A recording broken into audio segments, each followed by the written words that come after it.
the moment prior to the Big Bang, we think of singularity, everything's in one place. Yeah. I think that is probably heaven, right? It's a perfect order. It's all of God together as one and nothing separate. Yeah. Yeah. Now that is a spatial unity because everything's in one place. There is no position.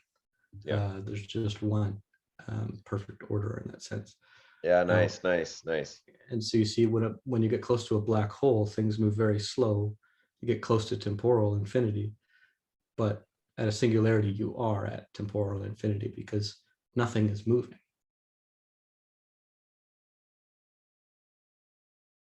Hello, and welcome to Adventures in Climbing Mount Sophia.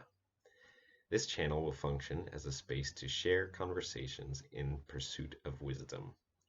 The title was inspired by René Dumall. My name is Ken Lowry, and today I am speaking with Steve Piggot. Steve and I met via exchanges on Twitter, and this is our first live conversation. Unfortunately, Steve has a bit of a cold, so please forgive the cough. And due to an equipment problem, he needed to borrow a friend's computer. Thus his name shows on Zoom as Scott. In general, I will refrain from introducing the social roles of the individuals engaged in these adventures, as to avoid the confusion of identifying the person with his or her social role. In this adventure, we share aspects of our personal journeys hitherto, and Steve takes us on a thrilling attempt at the lofty peak of the intersection of time with space, while I attempt to throw light on the metaphysics of Christ and the Trinity. Thanks for joining, and welcome to the adventure.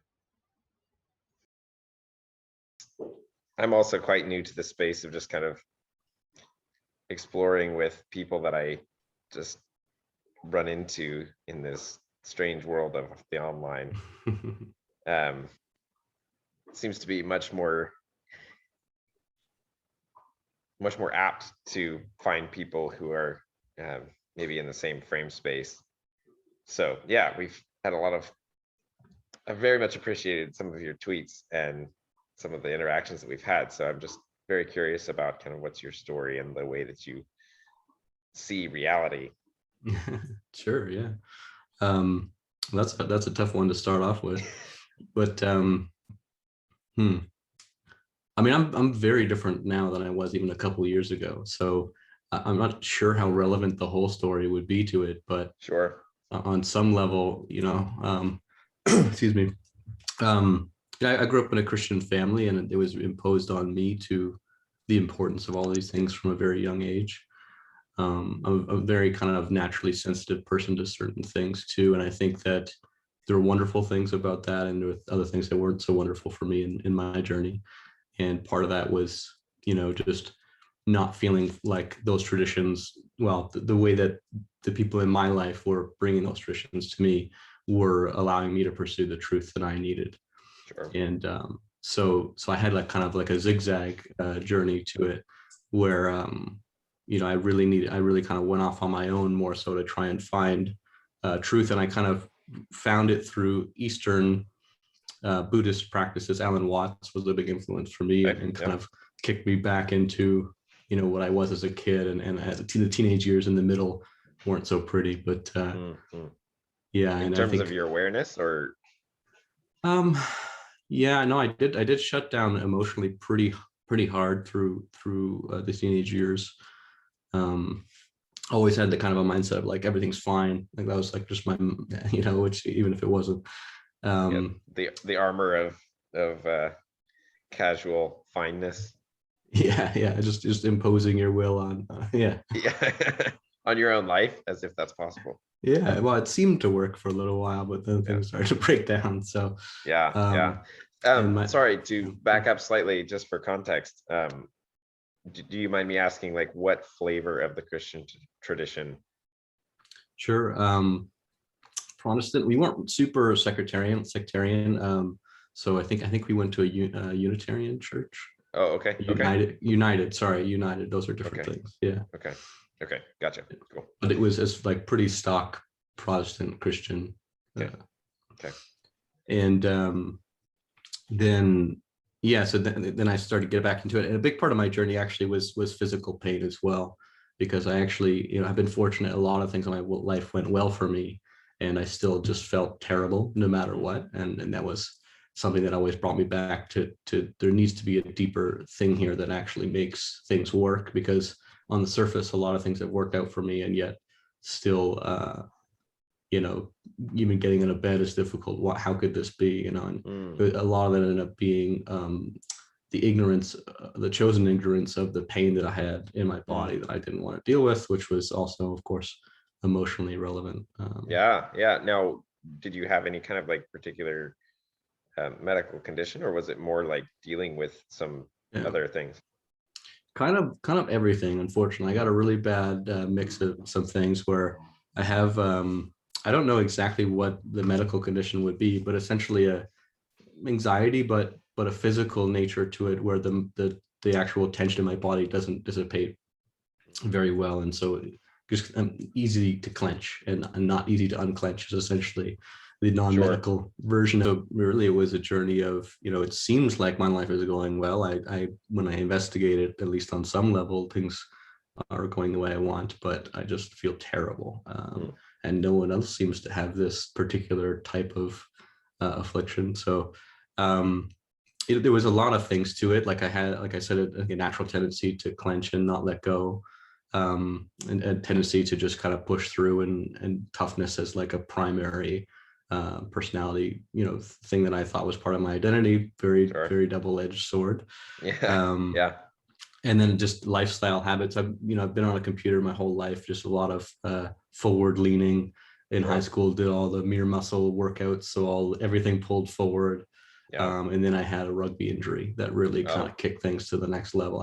I essentially tore my trap like essentially off, and over time, because I didn't take care of it, the back of my trap fused to the front of my collarbone. Oh, interesting. So just sort of structural failure. My back was a big part of it for me. Wow. And quick side note, what position did you play in rugby, and for how long did you play? I didn't play long. I was hurt very quickly in my rugby career. Okay. I think it was the third game in high school, so I was still being moved around position. But gotcha. I played for like a year and a half in college and really enjoyed it. But great. Yeah. I think I would have had fun. Yeah. Of course, that's very unfortunate. I mean, it's high risk. It's one of those kinds of things that if you feel like you engage in a physical activity like that, and your risk for injury and something like that is always fairly high, but early on it's really high. Yeah. Well, I was really dumb too. Like I worked out my shoulders that morning, and I'd actually blown out my shoulder twice in hockey earlier that year. So it's just like, and then the guy that I tried to tackle, everyone else was running out of the way of, and I found out why. So sure, of course. Yeah. Flying knee at full speed to the shoulder will set you back a couple of years. Yeah, I had that essentially happen to my head, and that was the end of my rugby career. Yeah. Hefty hospital bill, and I said that's enough for me. Yeah. Okay, so you were dealing with all this tension, and how did that, and that was kind of how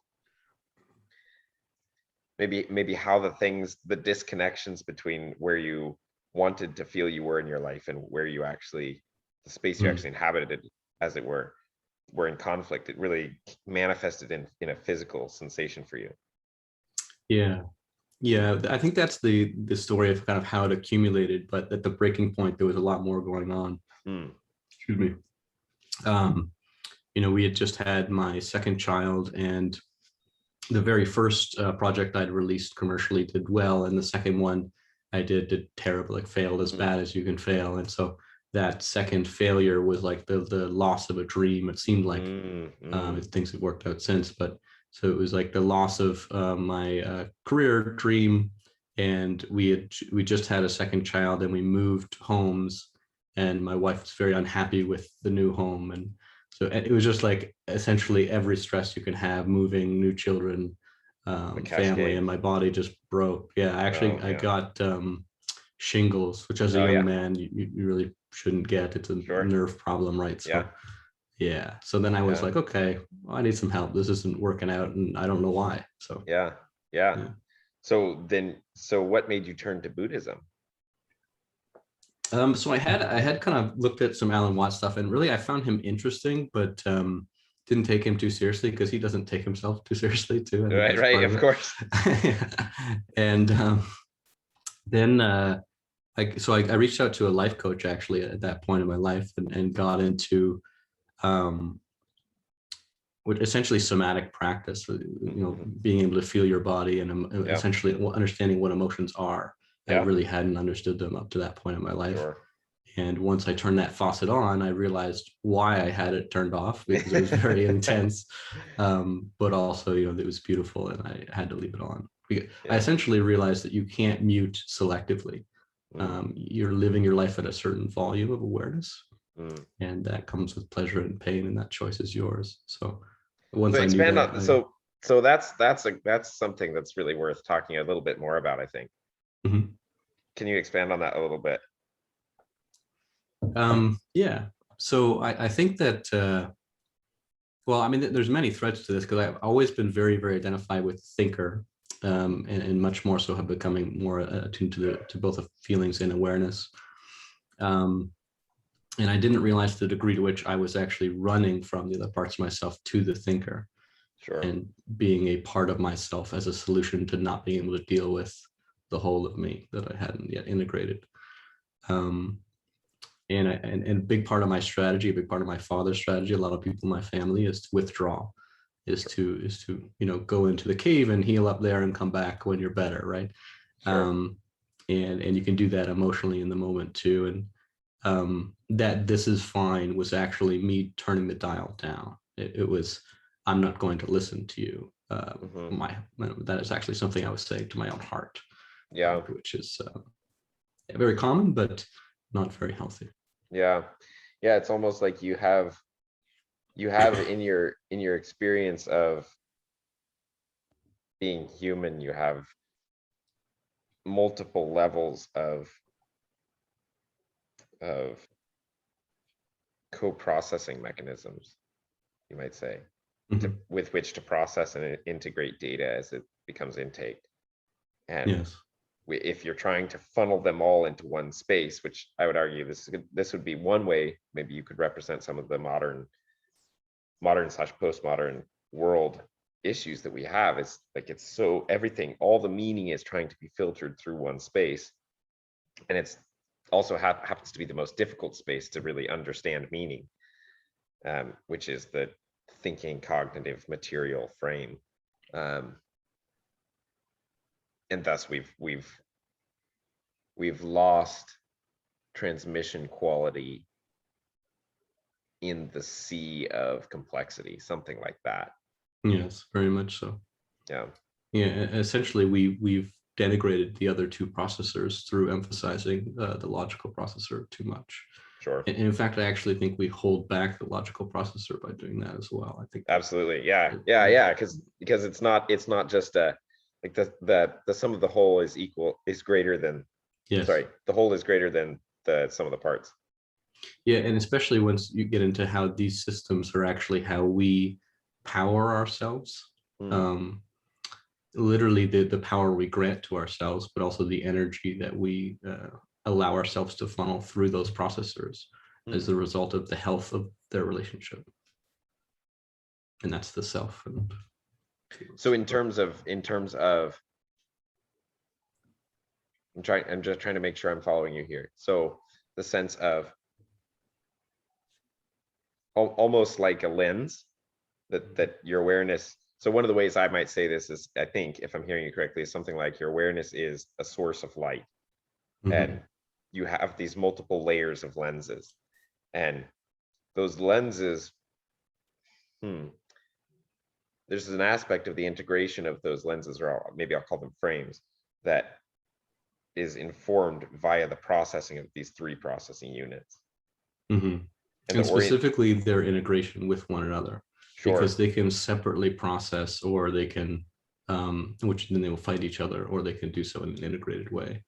I think meditation is really aligning those processors to function as one, as opposed to having them process separately. And maybe you would, I know mentioned briefly, maybe you've interacted with Vervaeke's work a little bit, right? Yes, Um, probably less than you, but a little.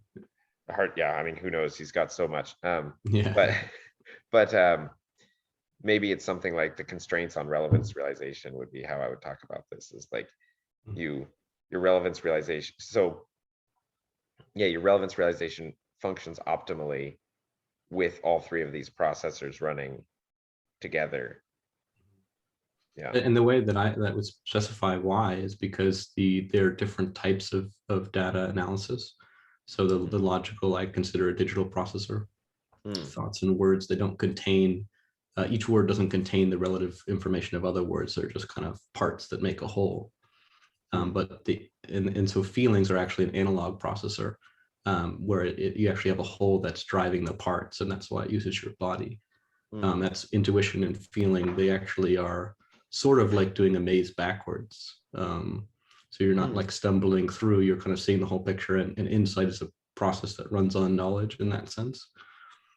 And then obviously awareness, root awareness is just pattern recognition itself.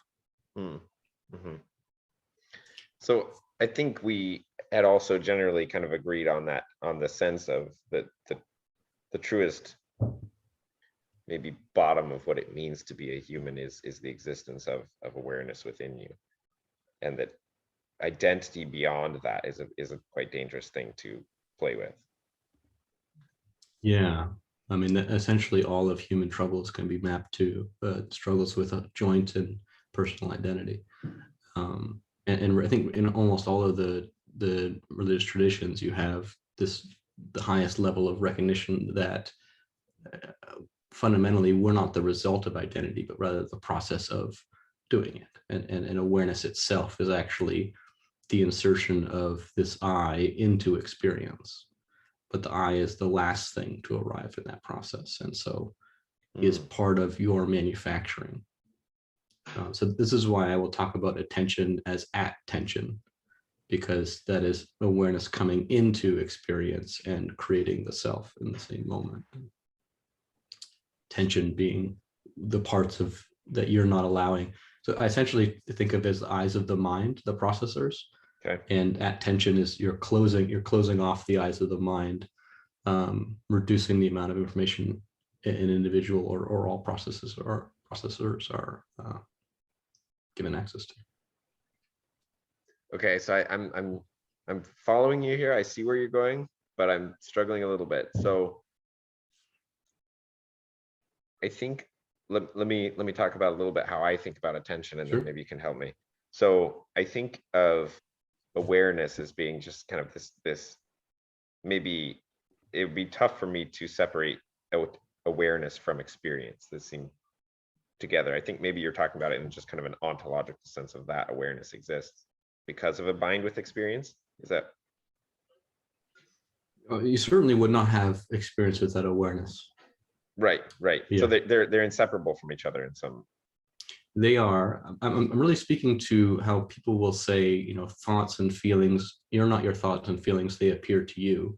The contents of experience arrive to awareness. And so I'm really flipping it around and saying it the other way, because I think that in a process level, thoughts and feelings happen and we respond to them through the creation of our identity in the moment.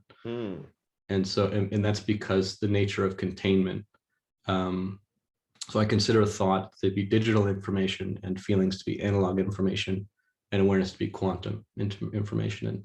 And quantum information has the capacity to contain both digital and analog information. So that's part of my personal and also metaphysical understanding. Okay.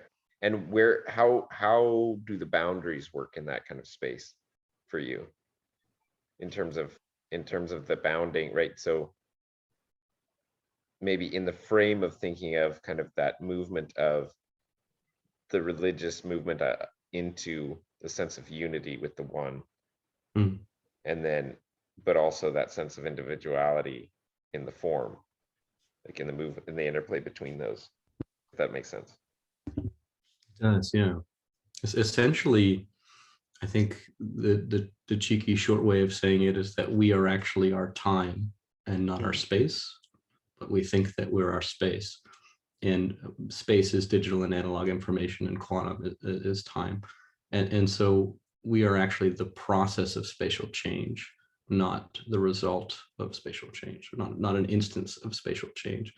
People think of themselves as like a slice of time, but a static slice of time is space. And time is actually the elastic process between frames of time. Okay. Sorry. I see what you're saying. And So so we that, exist within the moment. and so this is like, you would be inverting materialism here in this sense, kind of. Yeah, I actually Which I'm fine with, but is that a correct, it depends what you mean. There's so many ways to interpret that. Like I'm not, Sure. I wouldn't say I'm quite panpsychist, but I think they're more right than materialism alone is. Sure. It's sort of like halfway in between, because ultimately it's monism. There's one substance. Right. And right. but I do actually think there is material in it. It's not an illusion. I think the word illusion is very deceiving and yeah. I mean, totally but useless. I had the thought, or I don't know if I had the thought, that's it occurred to me some months ago that it's really unhelpful to consider anything to be non-real. Yes. We are very adept at doing that in our modern world. It's like, oh yeah, that's just a story that people tell or whatever. And I don't think there's any such thing. I think, things happen at different levels of reality. There's, say fictional stories, but it's not as if the fictional story didn't happen, especially in the sense that you interact with it, right? Like that's maybe one of the things that is so distinctly unique about what it means to be a human being, is that contrary to the rest of nature that we engage, which seems to be undergoing the process of spatial change, time, as it were, in a very constrained fashion to a specific set of rules and principles of evolutionary processes, that you might say, we have this ability to hyper jump evolutionary steps abstractly. And if we actually did it correctly, so my chief frame that I use to speak about the fundamental flaw of humanity, which we agree on, which is a misplaced perception of how do you say this? The misplaced perception of self as a being whose goal it is to know and have identities. To have an identity. The best one. Yes, absolutely. Yeah. To be right, to know, right? That's the digital processor. Yeah. I mean, the frame of the biblical frame is what I work from. And I mean the scene of the story of creation and the fall, I mean, you can tell basically the story of everything with that. Except for the Jesus part, and then you have that. But I'm getting sidetracked here a little bit from where I started. Yeah, so in the sense of our ability to abstract evolutionary steps, say, if we don't commit the sin of the knowledge of good and evil and place ourselves into our own constructs of reality and hold on to specific frames, then we're able to interchange those and build constructs, transcendent constructs, through conversation that allow us to move beyond the cycle of simply the evolutionary reproduction of genes by means of selection, as the means of selection. Yeah, I think that when it comes to identity, the digital processor thoughts literally can't even grasp what they are, because they're ultimately a separator. What a digital processor is it actually separates information. Sure. That's how you identify things. It's very valuable.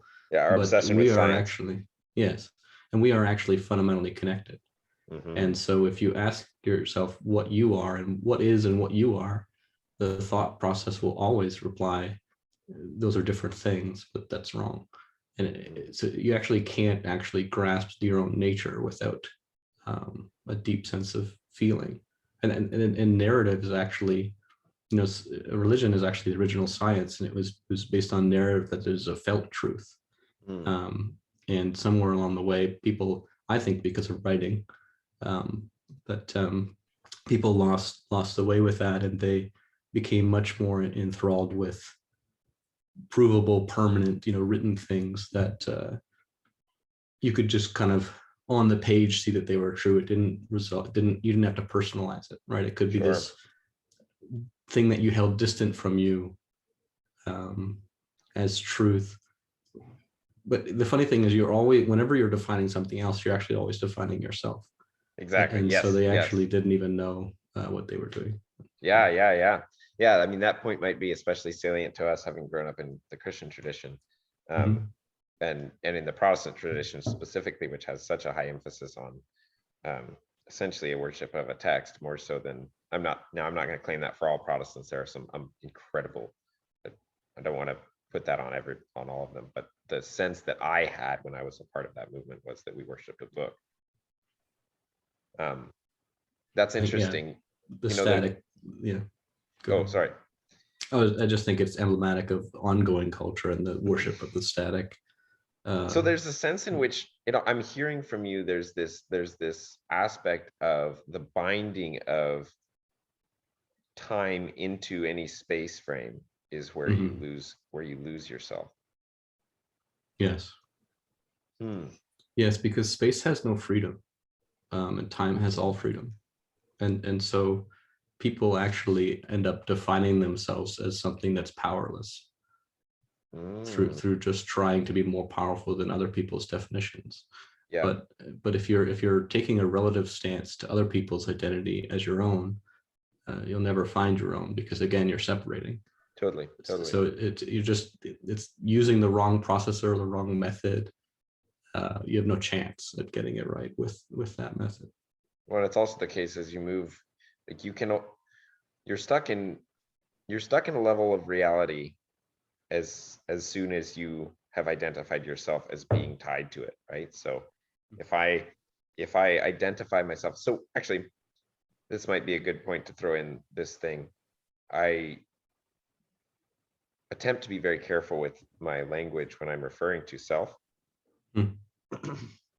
I work as a physician assistant in the medical field, and for a long time my introduction of myself would be, hello, my name is Ken, I'm a PA. And now I don't say that anymore. I say I work as a PA. So I try to never use the words I am X. One aspect of that is actually, I think there may be the underlying personal reason that the name of God used in the Bible is I am, and why you should not take the name of the Lord. Thou shalt not take the Lord thy God's name in vain. Because in the sense that God actually lives inside you, when you say I am, you freeze, like you take that part of God and you throw it away, something like that. Leads to the worship of Baal and all that stuff. But that's interesting, right? Because you also have the intense insistence on being present with that frame. Like you get, it's all about presence, which it's hard to argue that it's not in any kind of wisdom tradition frame. That is always, I mean, Ram Dass's book was Be Here Now, right? Yeah, I actually think that once you get yourself out of the digital processor, that awareness becomes spatial. So it always is, but just when you're in thought only, it's a very, very small space. And no one's there always. Everyone has moments where they're in the shower and they're larger than life and such. Sure.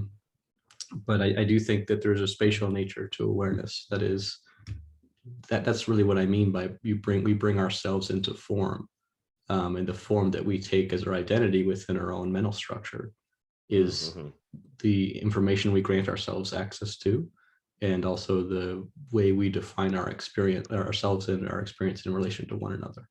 So mind is our relationship with our experience in that sense. Yeah, yeah, sure. It's like, I think of it something like the lubricating space almost between the awareness and the shared space, something like that. Mhm. And it has a literal size, and it's a network of concepts and feelings, and it's not 2D. It's they're interrelated. It's very deep, and you can expand it. It very much is a space, Yeah, and it's a spatial temporal interface that we're working with here. So yeah, yeah. I mean, I think of it something like a spherical structure that. Are you familiar with Eric Weinstein at all? yes, And that his hop vibration? I don't know that I could get to the specifics. I know of his geometric unity. I don't know Yeah, of the details below that. yeah. I don't know. I could not really speak well about his theory, but one of the things that he's talked about that I've heard him talk about that I really appreciate is this hop vibration, which is essentially a three-dimensional sphere, but the sphere is made up. Every point on the sphere is referenced off every other point in the sphere, Mm. and so like that sense of unity, but almost infinite diversity in the referencing within Mhm. itself is something like how I would visualize the construct. Yes, yeah, I think that is, the way I would describe it, at least, is that that's analog information and digital. So you have the parts forming the whole, but also the whole forming the parts. Hmm. And so there's a tension that all things are creating towards a form, which is the idealized self, usually, Hmm. which can also be flawed. So that might be something to pick up on. Are you familiar with Paul Tillich at all? No, I haven't heard that name. Okay, he was a uh, philosopher and theologian in the 50s. He was German, got kicked Mm. out of Germany by the Nazis. But anyway, unbelievable. His book, The Courage to Be, is fantastic. But anyway, one of his central things is the essential self versus the existential self. So as if there's the potential you that could emerge through the time span of your life. Should you, this is something of like the image of God that you possess. And should you actualize the highest order of being in every moment throughout your life, you become this. And that's actually the moral imperative on your life. And Mhm. then, of course, there's the existential self, which is for all of us somewhere below that. But it's actually the existence of the essential self that calls you upward. Mhm. And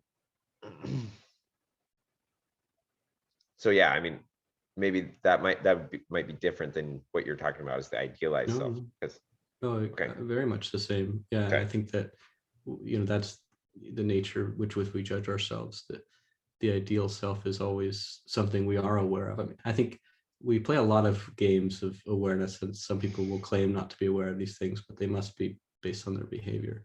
sure. Um, And there's it's certainly essentially the what a conscious subconscious. is, right? Yeah, Yeah, yeah. yeah. And He a he lot of makes people it. are tortured by their ideal self.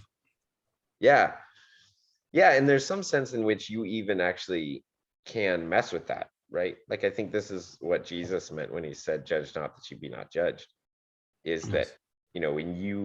when you externalize some judgment, you actually obscure your view of the essential self that calls to you. Hmm. Hmm. Yeah, you can. But you can misguide yourself in your own ideals. I think that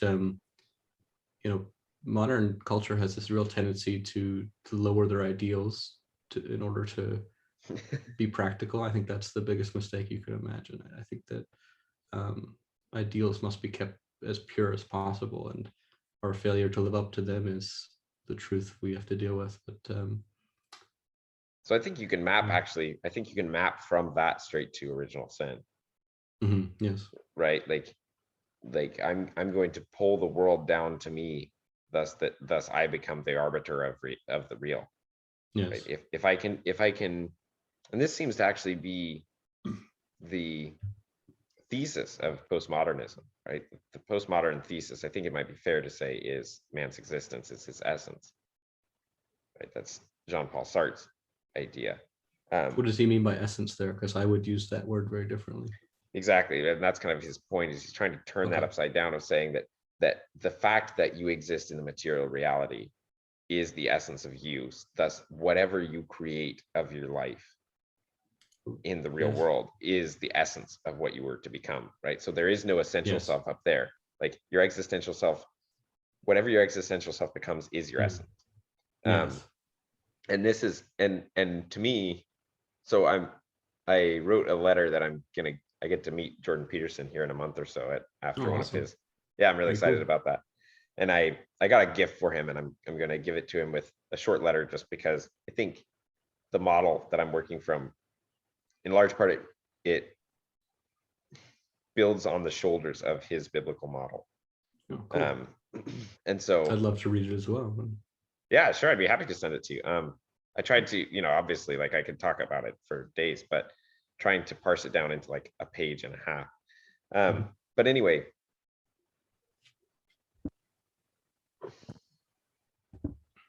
oh, I lost that. Where was I going with that?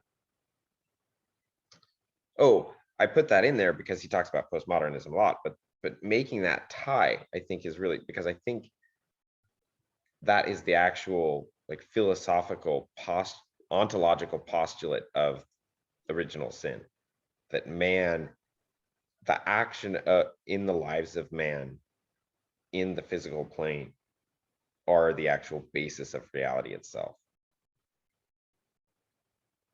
Yes. So as you were speaking there, I was thinking of David Bohm's work. I don't know if you're familiar with him. I know that name, but I don't know that I know his work. Sure. Yeah, he's a physicist. He was a big part of the quantum mechanics revolution in the 20s and 30s, and a lot of his work speaks about the explicit and the implicate order, which kind of shows that whenever there's a wave, there's something on both sides of it, and you have something like the quantum wave function. What's on the other side of it? Nothing. So, and that he gets into, his whole thing is the hidden variables and what they might be. And that's part of what my theory picks up on. But so this was what you were referring to when I brought up the notion of God, and you invoked Bohm's work, I think. Is that right? On Twitter, yes. Yes. And what did you say exactly? Oh, that I think I said the quantum wave function is time, and the hidden variable is actually the many worlds theory, which is another theory that Sean Carroll espouses. I don't know if he's a physicist, but it originally was Everett that came up with it, which is basically that I don't know how much you know about quantum mechanics. This is a huge aside at this point, so I don't know if we want to go there. Yeah, sorry. Later. Let's go. I mean, that's the thing. That's the thing with these kinds of conversations, right? Like, you can start at any point and get to any point. Yeah. We'll do that later. Let me jump back to original. Yes, I love. I mean, quantum physics is a huge thing. That's fantastic conversation there. But yeah, so I mean, it's personal and metaphysical always, but that's actually specifically the point that Bohm is making, is that whatever your philosophical view of reality is, your essence, basically it's the realization that fundamentally we are philosophical beings. And we ask ourselves in every moment, what is and what am I? And your answers to those questions drive your essence, right? And so in that sense, if your essence is materialism, then you'll bring others down. Yeah, I agree with everything that you're saying there. Yeah. And actually, so let's go back to original sin. Oh, sorry. I'm getting there, because we said something really good on Twitter that I think wraps this up well, which is that that what Satan is actually God turned away from himself into a self. And so to not turn away from your true self, your idealized self that isn't twisted, is to be God, is to be I think we said, I'm not actually sure how to pronounce it because I've only ever read it. It's agape.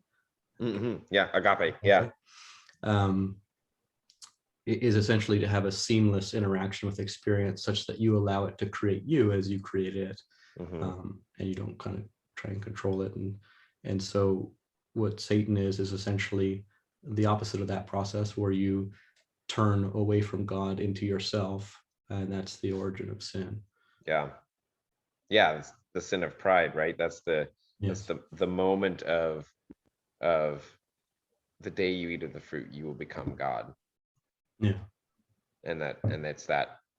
Like, so tell me what you think of this metaphor, because this is a metaphor that I rely on somewhat when I explain what I'm trying to work with, is the metaphor of a mushroom. So you have the mycelium, which is underground, which is a single organism, and it may stretch. There's some that stretch for miles. And then you have the individual fruiting bodies which pop up here and there. And that this is a decent metaphor to think about the relationship of the individual instantiation of my experience in reality and yours as related to God in creation. Like, God is the mycelium that you don't see, but it's like awareness as such, which creates experience through words, right? Through logos, through the patterns, right? This would be, and I'm tying in a bunch of things here, but this would be the idea of the Trinity as well. In this model is something like God the Father as being the awareness itself, and then the Holy Spirit being the dynamic aspect of that which allows for the creation of of the logos, of the pattern itself, the pattern of all of reality. And the reality itself is dependent on the coexistence of all three, but the unity of all three, something like that. Yes. That's exactly what I'm saying when I say the three types of information. Okay, wait, I'm not sure I see that connection super straightforwardly, so can you work it out for me? Okay. So different people use the terms differently, so I'm not too super attached to labels as to which one refers to which, and because Totally. you could talk about that forever for no reason. But semantics is a danger. Yeah, I mean, you have to be saying the same thing, but other than that. Yeah, exactly.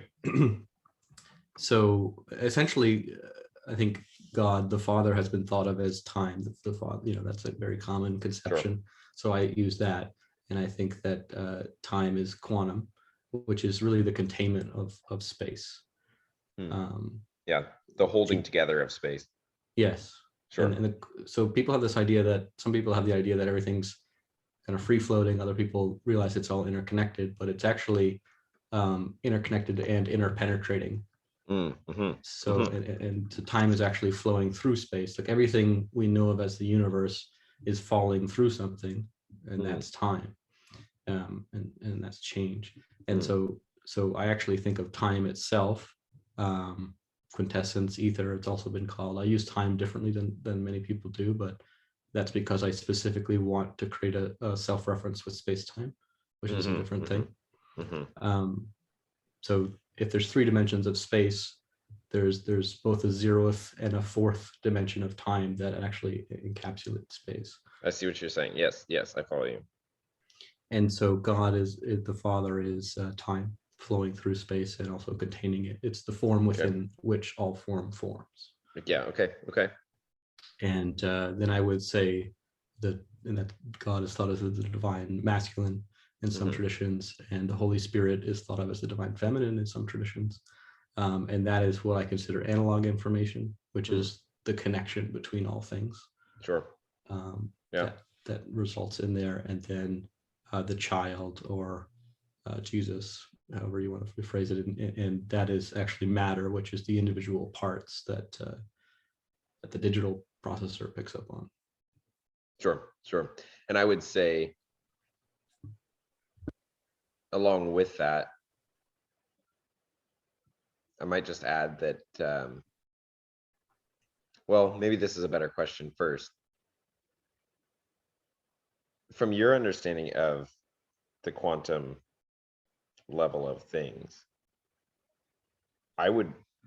it seems to me that all matter is just patterned energy at a specific level. Is that fair? Yeah, well, it's a density that actually becomes self-sealing, and so this is why I think panpsychism isn't quite right, actually. Something Okay. interesting to get into. Okay. Um, Yeah. so Let's talk about that because I'm interested. I don't yeah. have a fully formed. Yeah. Let's talk about that a little bit. So where I agree with panpsychists is actually that time itself is conscious. I believe that the process of quantum information flowing through space is the unifying of all the three information types into awareness. Which is something like agape. Yes. Well, the process of agape. Yeah, Yeah. and so that's what happens in our own minds, which is a universe within the universe, Yeah. and also what happens as time moves through. So all this, like the observer is affecting quantum mechanics. I think it's time. That's us flowing through the universe as time that's doing that.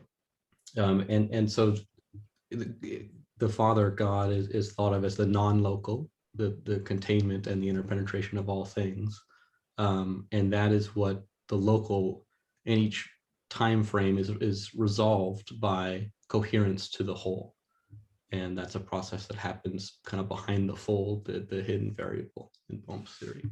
And that's the logos.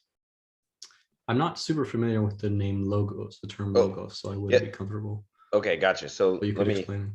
Yeah, I can work on it. I mean, it's one of those words, right? It's like the word agape or Yeah. hope, right? Like faith, hope, and love, right? Like godly, like you can talk about every word and go to that word in anyway. But yeah, the logos. So the logos is something like the essential form of the pattern of the real. Is this Platonism? Yes, that's a Platonic way of saying it. Maybe I hope. Yes. I hope Okay. I'm doing Yeah. some justice there. Again, I'm not. I wouldn't want to claim to have a good handle on Plato at all. But so Christ is called the Logos in John 1. In the beginning was the Logos, and the Logos was with God, and the Logos was God. And the idea is something like the Logos is the thing. So a great way to talk about it is with words, right? Anytime I say a word, the Logos is the thing that I actually mean that I can't quite actually reach by saying the word. Yes. It's like if you had an idea I've worked with a little bit is if you could actually grasp any one word, and you could really actually could grasp it, then you would actually have a solid place to stand and you would know everything. This is like that reference problem, right? It's like every word, every word, every concept is dependent on every single other. And because there's an infinite variability in data, you cannot know any one thing. I mean, this is why the knowledge of good and evil is absurd in and of itself. Yeah, I know what you're saying. So I'll throw out some words that might help see if we're on the same page there. One of the most interesting phrases I've heard there was trying to get it right. Something like relatia without relation, which is this idea of form without structure. So it's this concept of form, because as soon as you try to structure it, you're separating it from the rest of the forms. You can't really do that, and that's what we do with words. But it's what the form would be like if I was capable of grabbing it and throwing it to you without using words. Yeah. Okay. Yeah, that's like, and that's okay. This is a tangent, and I'll try to make it quick, but something that's been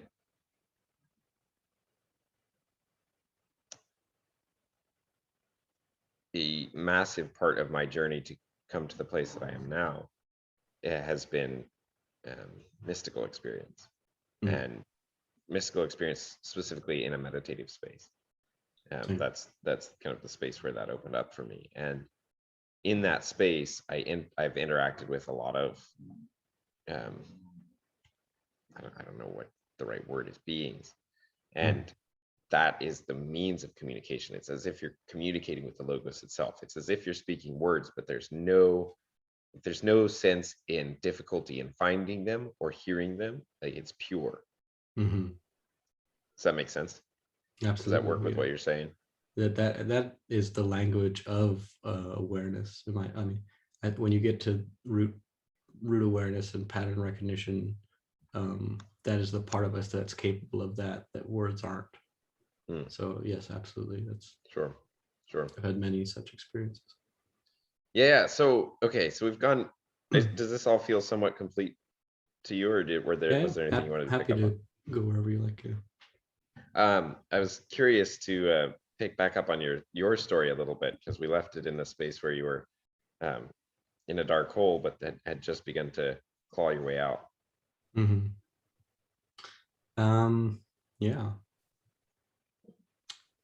Well, I definitely was getting into meditation before I really broke down. Honestly, I think actually probably meditating helped me break down, because I became more and more aware, which I've always done things kind of without breaks, just go all in. I thought this awareness, that's great. You always want more of that, unless you're in enormous pain and hiding it from yourself. But anyway. Yeah, I think you and I have a very similar standpoint on that. I have you. Sorry, another aside. Have you ever read the book Mount Analog? No, I haven't. It's a quick read and highly recommend. Renee Dumal. Check it out. It's a novel, an analogous novel. Highly recommend. Anyway, very cool. It's analogous mountain climbing, right? So I'm actually thinking about starting a YouTube channel, and calling it Building and Climbing, and in the sense of you're building with words, right? That's what we've been doing all this whole time, but you're also climbing around on the structure of being itself, really, right? And you're attempting to forge new paths and find new ways to climb up places that maybe no one has explored. I so far have always found that anytime I think I'm exploring a new place, someone's been there like 2,000 years ago. But maybe that's how it all works. You get to feel like a super genius for a week, and then you find out someone. Yes. So anyway, sorry, I jumped off, but carry on. Oh, what was I saying? I was saying meditation was something that really helped you to kind of. Yes, well, it helped me realize how much pain I was in, and I started having to really deconstruct myself and realize why. And I think I think I actually kind of went about it in a weird way, where at least as opposed to a lot of the teachers that I encountered, a lot of the Eastern tradition seemed to go like into feeling and then have thought-based understanding of that feeling later. I actually pursued it philosophically first, mostly. Because it was a much stronger processor for me. So I kicked up my awareness, and my thinking and my awareness were like, oh, this is great.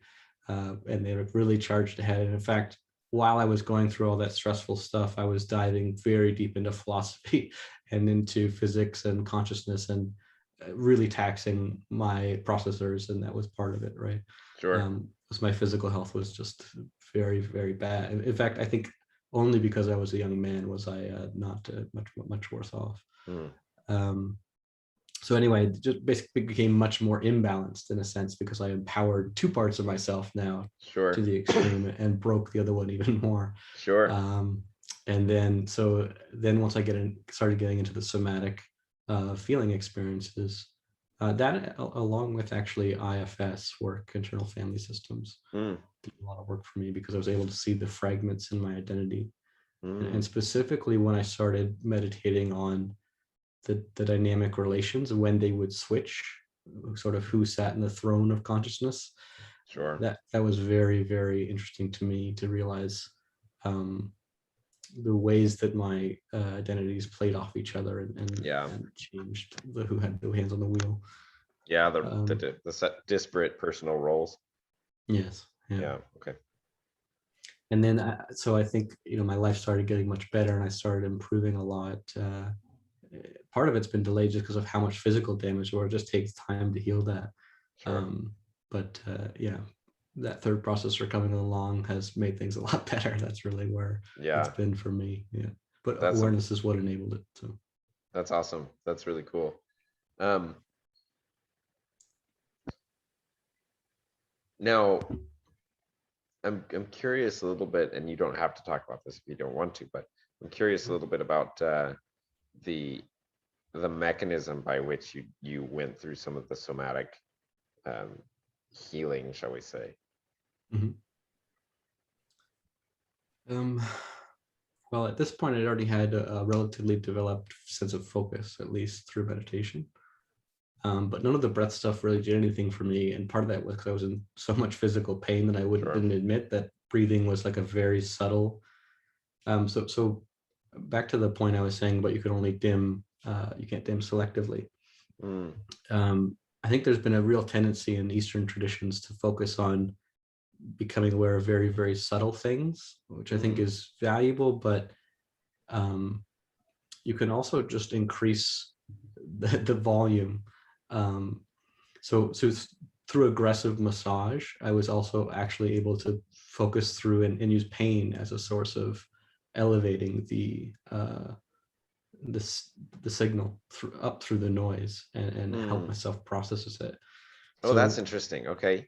so my experience of this was, and Antonio Damasio is someone who helped me understand this intellectually.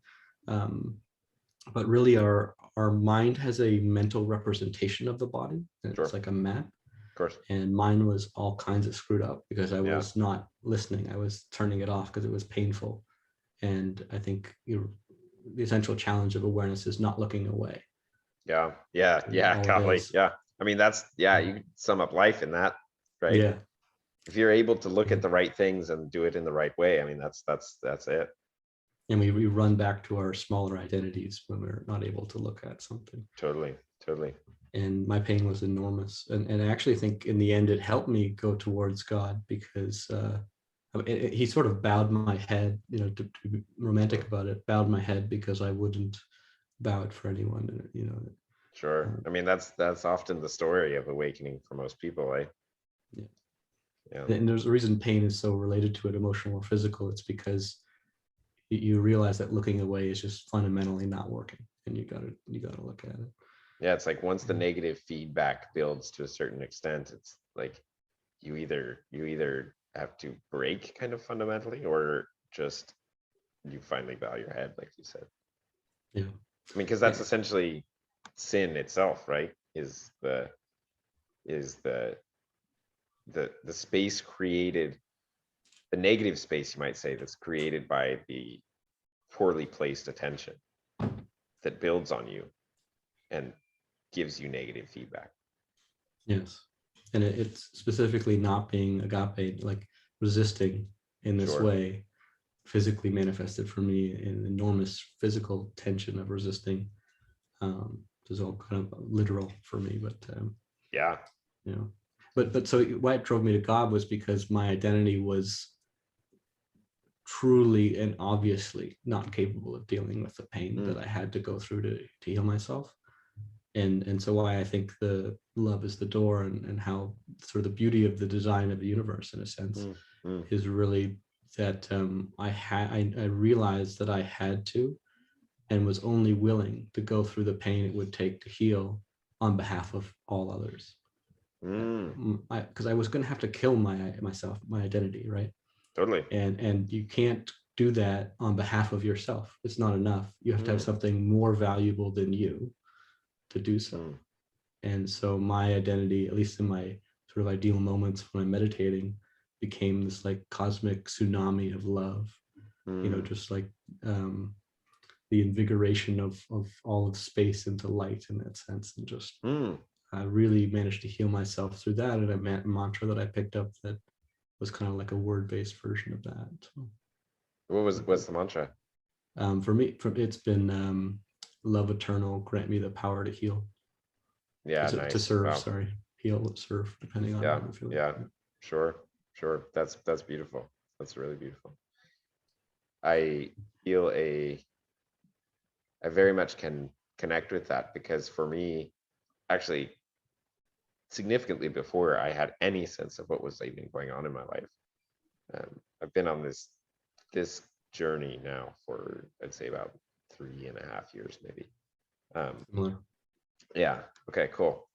It's incredible actually how many people I run into who seem to have this kind of timeline from wildly disparate backgrounds. It's very, I mean, of course, I think I know right? why Like, too, but yeah. what's that? I think it relates to what we're talking about and what Exactly. God is. Yeah, but yeah.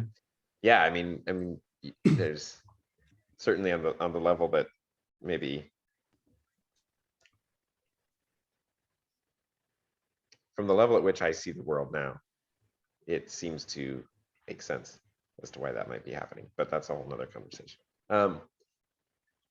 But for me, I began praying this prayer of let me become what I could be, whatever that is. And that I continue to learn more and more just kind of what that entails. But I began praying it. I'm not sure exactly why, but long before I had any sense of what it meant. Yes, that's essentially exactly the same statement. Yeah. So now, like, where are you now in context of a religious tradition? Do you participate in a tradition, or where are you at with that? I don't participate in a tradition. I'm not at all opposed to any of them though, and that's not something I would have said 3.5 years ago. But I do have a sense that the way forward is actually a non-local culture in a sense, and it could be, in no sense am I saying there needs to be one way forward, but I think that there needs to be a change in openness in an existing tradition to go forward.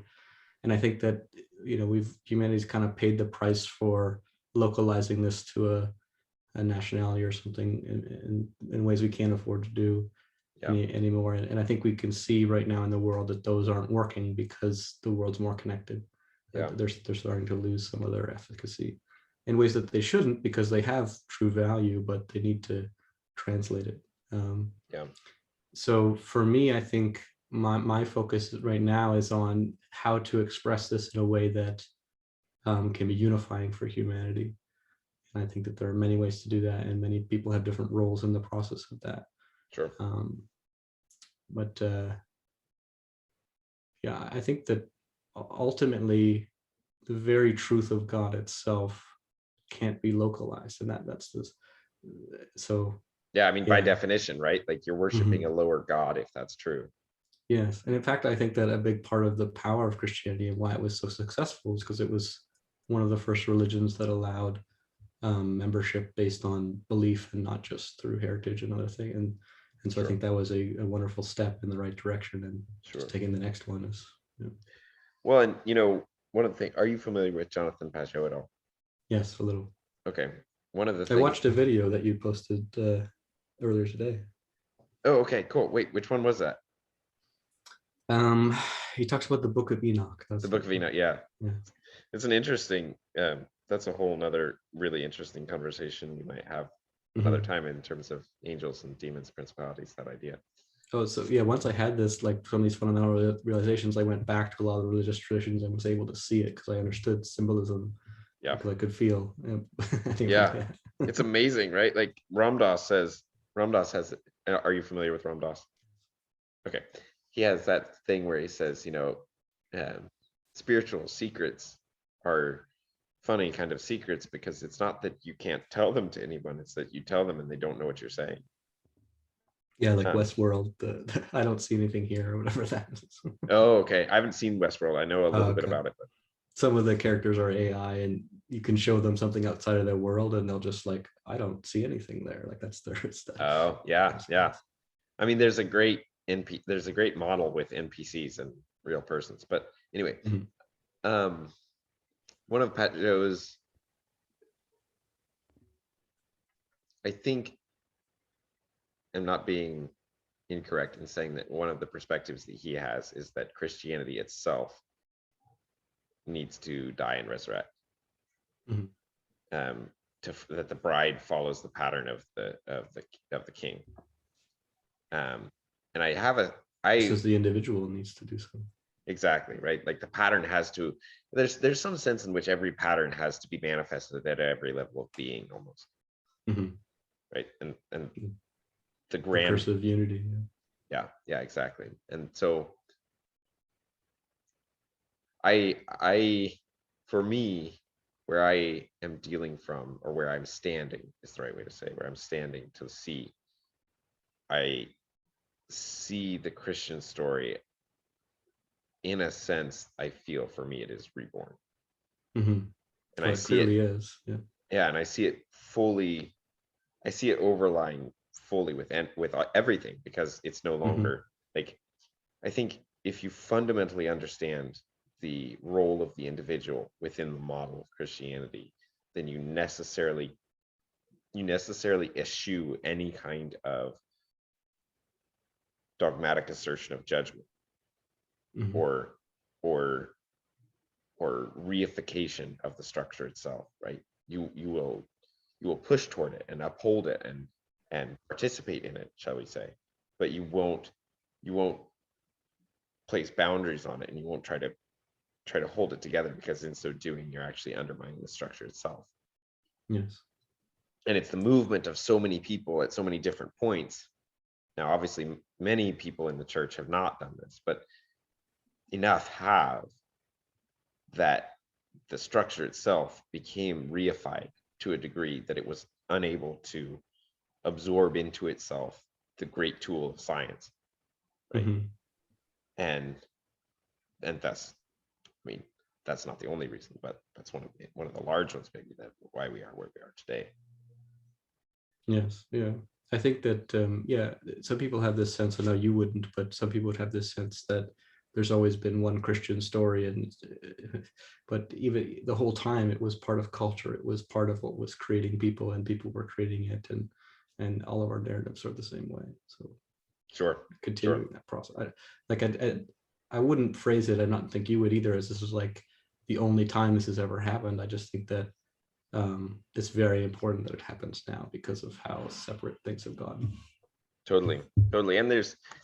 And one thing that I play with a little bit, Brett Weinstein, you know Brett, and Jonathan Pageau had a conversation that got released a couple days ago, and I listened to it. It was very good, but one of the things that one of the places they were getting hung up a little bit is the notion of how to address the current moment in the framing of we are nearing extinction. Mm-hmm. Right, that was kind of the backdrop frame that Brett put on it. And we are potentially nearing extinction, or is it well, his yeah. Well, his opinion is, barring a significant change in course, we're staring it in the face. And I don't think he's wrong about. I mean, that I would not. It's the I nature think of technology. Yeah, exactly. But one of the things within that, and it struck me as ironic from Brett's position, because Brett is his entire framework he works from is evolution, which is phenomenal. Yes. Like it's like, and he does it incredibly well. Like he's very apt with that tool, and it's a very powerful tool. But one of the things that just kind of gets presupposed is the needfulness even of the continuation of the human species. Right. And this is something that I've played with some, is like, I can follow you here, but not many could, but go ahead. Yeah, sure. Right, exactly. But and like, I'm not at all advocating that that's fine, that I'm like hoping for that. Like, I'm going to do everything I can to try to avoid that happening. But for obvious reasons, like I'm I have skin in the game, literally. Happen to be one. Skin in the game. That's a very good meta joke. yeah, thank you. But at the same time, like, we got here in the first place. Right? Like, I mean, 13 billion years, and here we are. So we can do our worst, and we're not going to set ourselves back even maybe even 10 million years. Maybe if we like really go nuts with nuclear bombs, like, we maybe set ourselves back a few million years. But like, in the grand scheme of things, like, yeah, that seems like a long time because we can't imagine it, but like, who cares? Well, the other thing that I played with too is if nothing is aware, like let's say that all of life slumbers for 8 trillion years. Sure. That is actually the same amount of time as 1 second if there's no awareness in which to So Yeah. Yeah. I mean, this, that's, and that has, yeah, absolutely. 100%. We don't necessarily need to open up that one. It's so funny, right? How almost every word is like a little door, Mhm. and you can pick that door and you can just run with it. So we're talking about the universe. So we could do that for a while. You might, it's probably nearly time for you to go to bed or so, right? I am actually, I would be up anyway, and I have no time limit. Okay. All right. I'll leave Great. it to Okay. you. Okay. Yeah. I'm enjoying this more than most of the other things I do. So. Yeah. Same. I want to be cautious that I'm not No necessarily worries. Yeah. commandeering you. My wife is out for the evening, so I'm just kind of hanging out. Maybe up until about 8 months ago or so, I might have played a video game, but now that just doesn't really Favorite hold any hobby as interest. well. What's that? That's a favorite hobby of mine as well. Yeah. Yeah, it's actually, I find the frames that I picked up playing video games, especially open world adventure games, to be profoundly helpful. Yeah. In understanding my Well, it own can life. empower you as well. Yeah. Sense of what you're capable of for some people, especially. What I do is I actually, I don't know if you call it vice pairing, but I'll play video games while listening to podcasts. So that's like my way of sketching. Just keeps my hands busy. I'm so familiar with games; it's not like hard for me, and I learn better a lot of the time. Interesting. It's fun. Just like bring a kinetic aspect to it. Yeah. What kind Just of kind games of do you play? like entertain. I like FPSs a lot. Okay. FPS games and strategy games, like Total War and stuff like that. Yeah. Civilization. Cool. You said you took a deep dive into philosophy. What kind of route did that take for you? It was all over the map. I mean, one second. I haven't. I think I actually store memories differently than most people. I really don't develop a library where it's like I have a book and this is that person's understandings. I really intentionally try to break everyone else's understandings into my own. Sure. One of the results of that is it's bad for academia because I can't Yes. remember where I got things from. I sympathize with you very much there. But it's very good for understanding it, my perspective, because I'm integrating it as though I came up with it, and not to take credit, but to wholly embody the ideas. So I was all over the place, and I was just following every, whatever question I have would go there, and I would find it. And I've been very blessed by the internet because of how disorganized I am. It makes that work still. So, there are some primary influences, but a lot of it for me was actually specifically question-based, query-based, rather than author worship. Yeah. Okay. Yeah, that's very fair. That's an interesting thing. Let's pick up on that. Because I write some. I have a blog that I write on, and then I just write a lot kind of on the side, and then here and there I'll post things. But between the writing and then also considering doing a YouTube channel, just more so for the sense of having skin in the game than anything, and the potential that it may be helpful for other people. But I don't want to make that. I think it can be a dangerous thing to play with. You lose authenticity when you're trying to speak to a specific audience sometimes, for me anyway. But anyway, within those pursuits, I've struggled with this notion of I will say things and work through things and have conversations with people, and then like later, my wife has done this several times, where she's like, she'll read some book that I read a year ago, and she's like, that was like verbatim what you said to me the other day.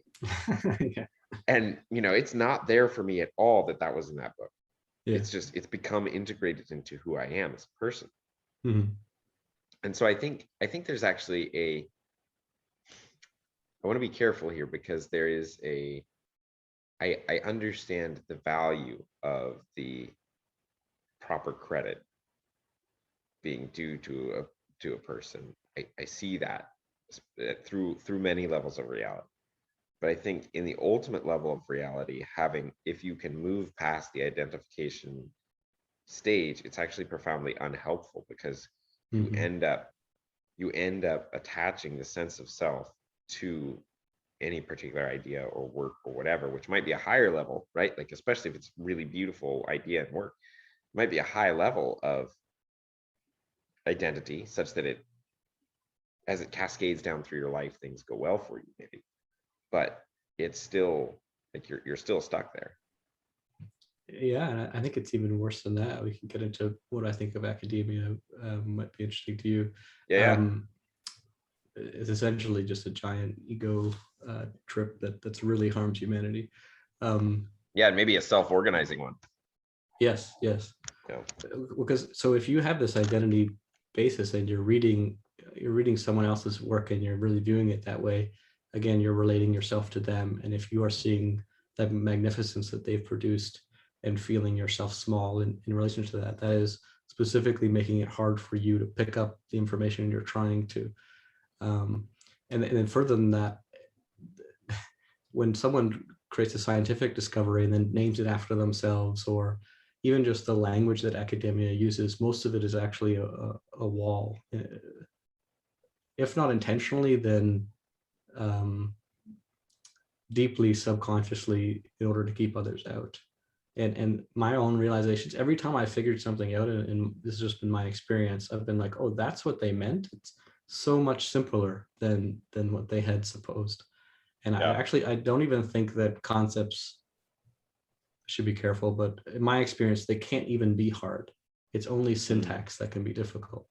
And that's from awareness, not from a logical process or stance. But I think once you are operating all three systems, concepts can't even be difficult. It's only syntax that can be challenging, because there's only a certain ways things can align. And that's actually, I like that a lot. And this may have been on a thread of yours on Twitter that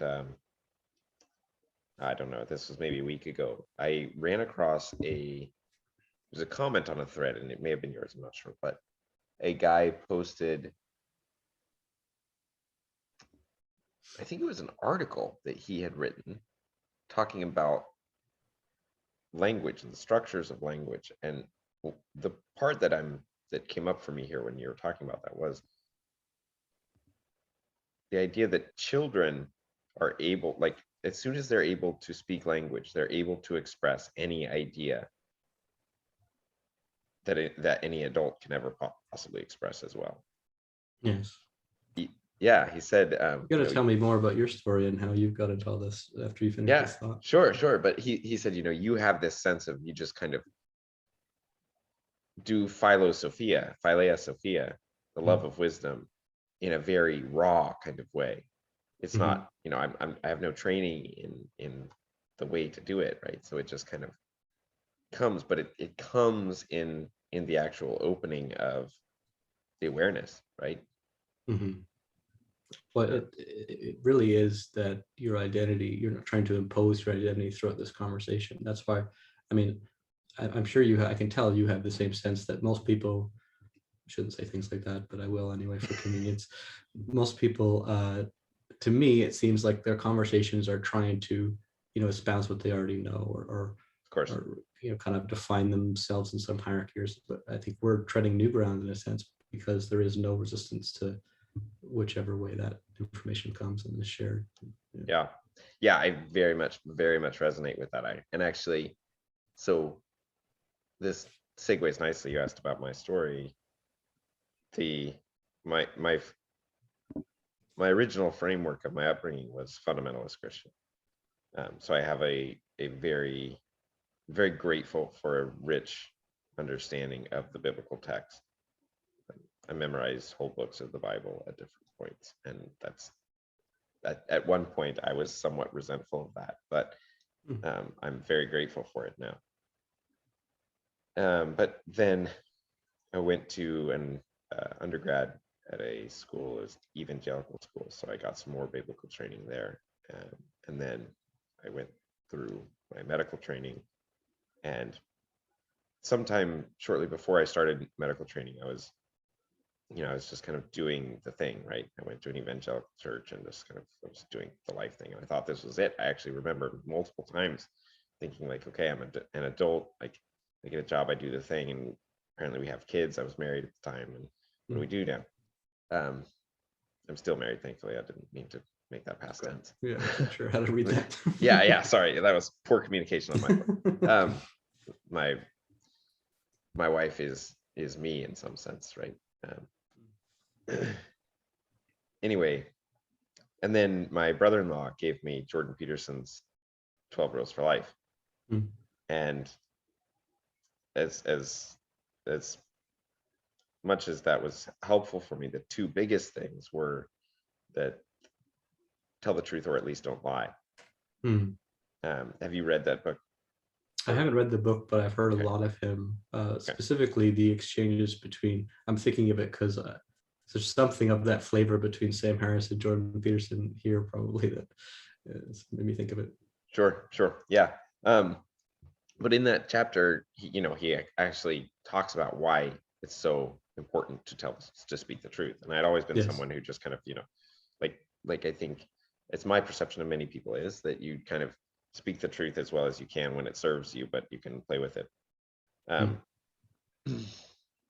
So that was one big thing. I started actually trying to speak the truth. And I think there's levels to that.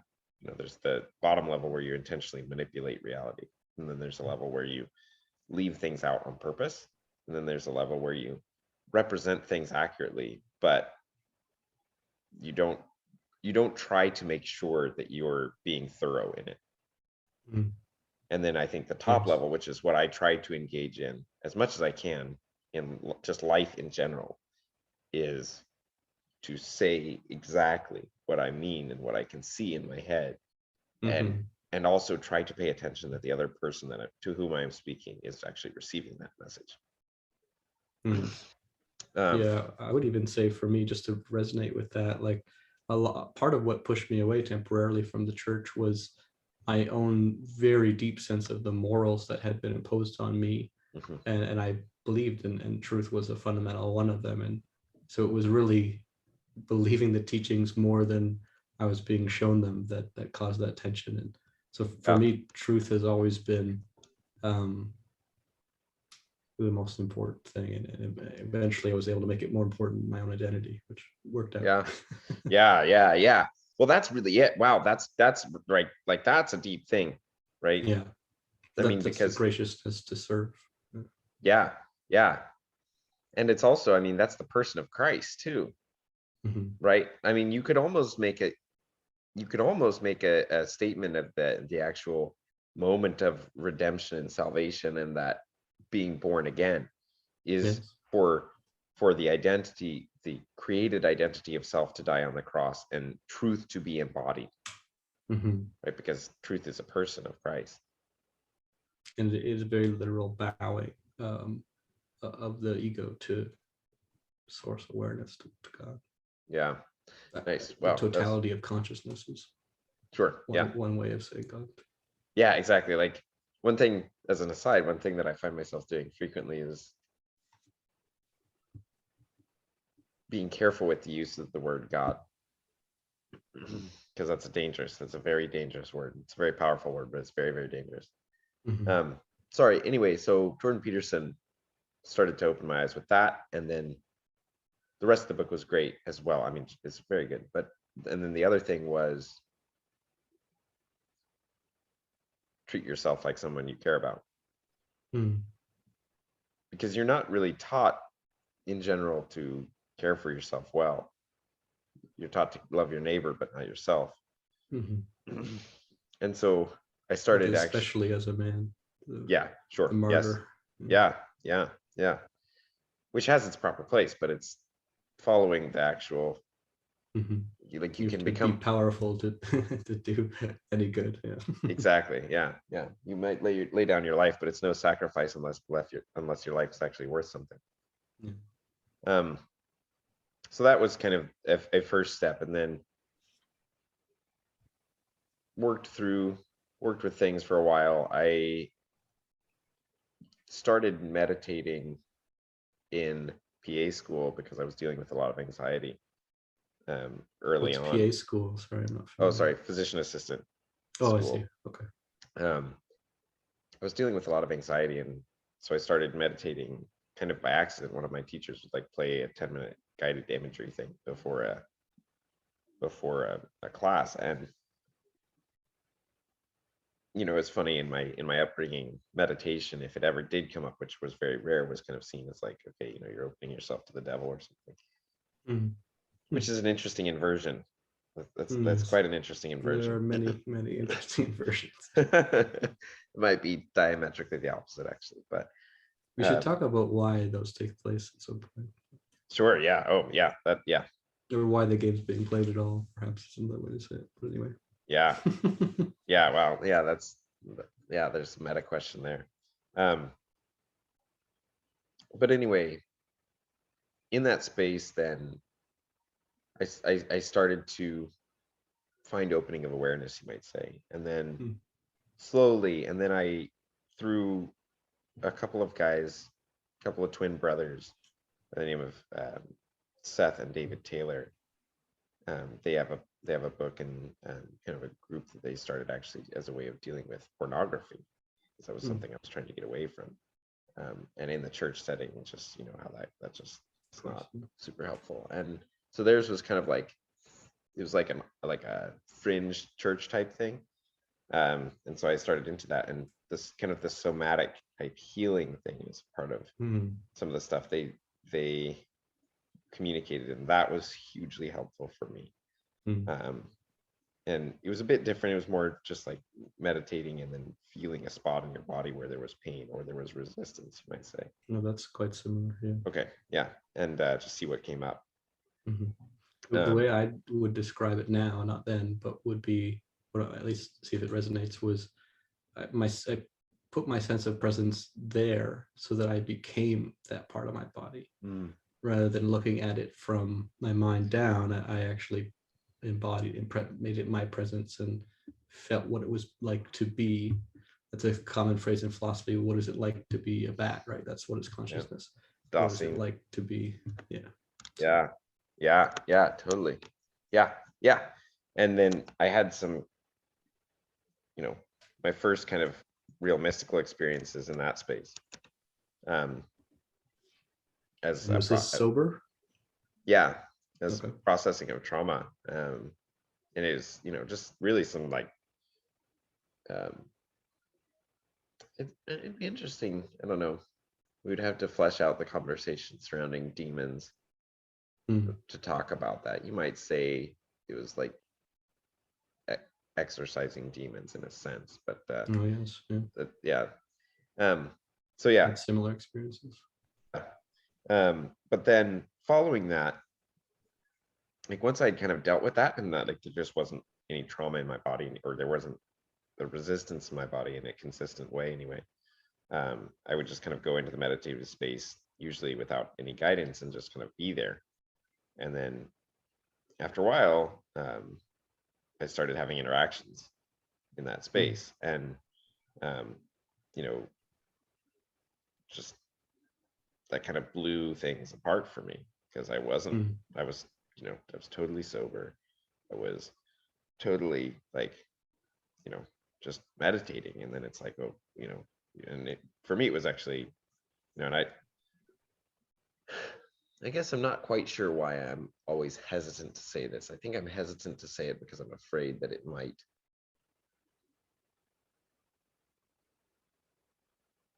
bring into, maybe I'm afraid of it bringing into my own awareness an ego problem. Maybe it's because I'm concerned about a perception created the person that I'm speaking to. I'm not sure. I'm still working with that, but for me, with the communications manifested as Christ, and at first I couldn't deal with that. Like I had no context for that, and it was quite strange.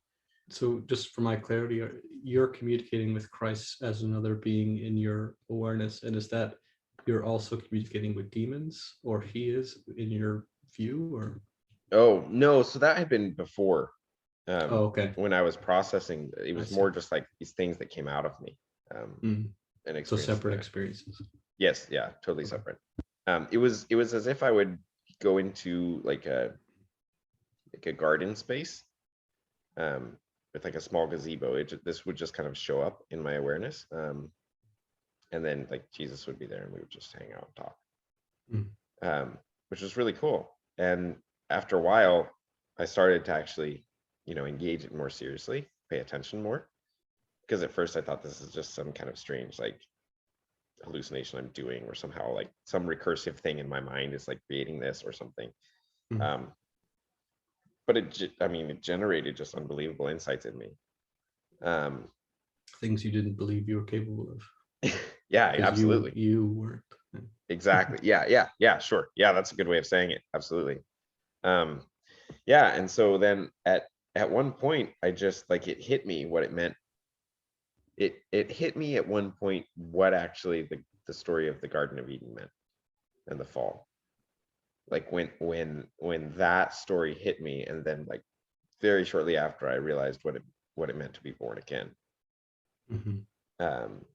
And I remember I was like in the shower when that hit me.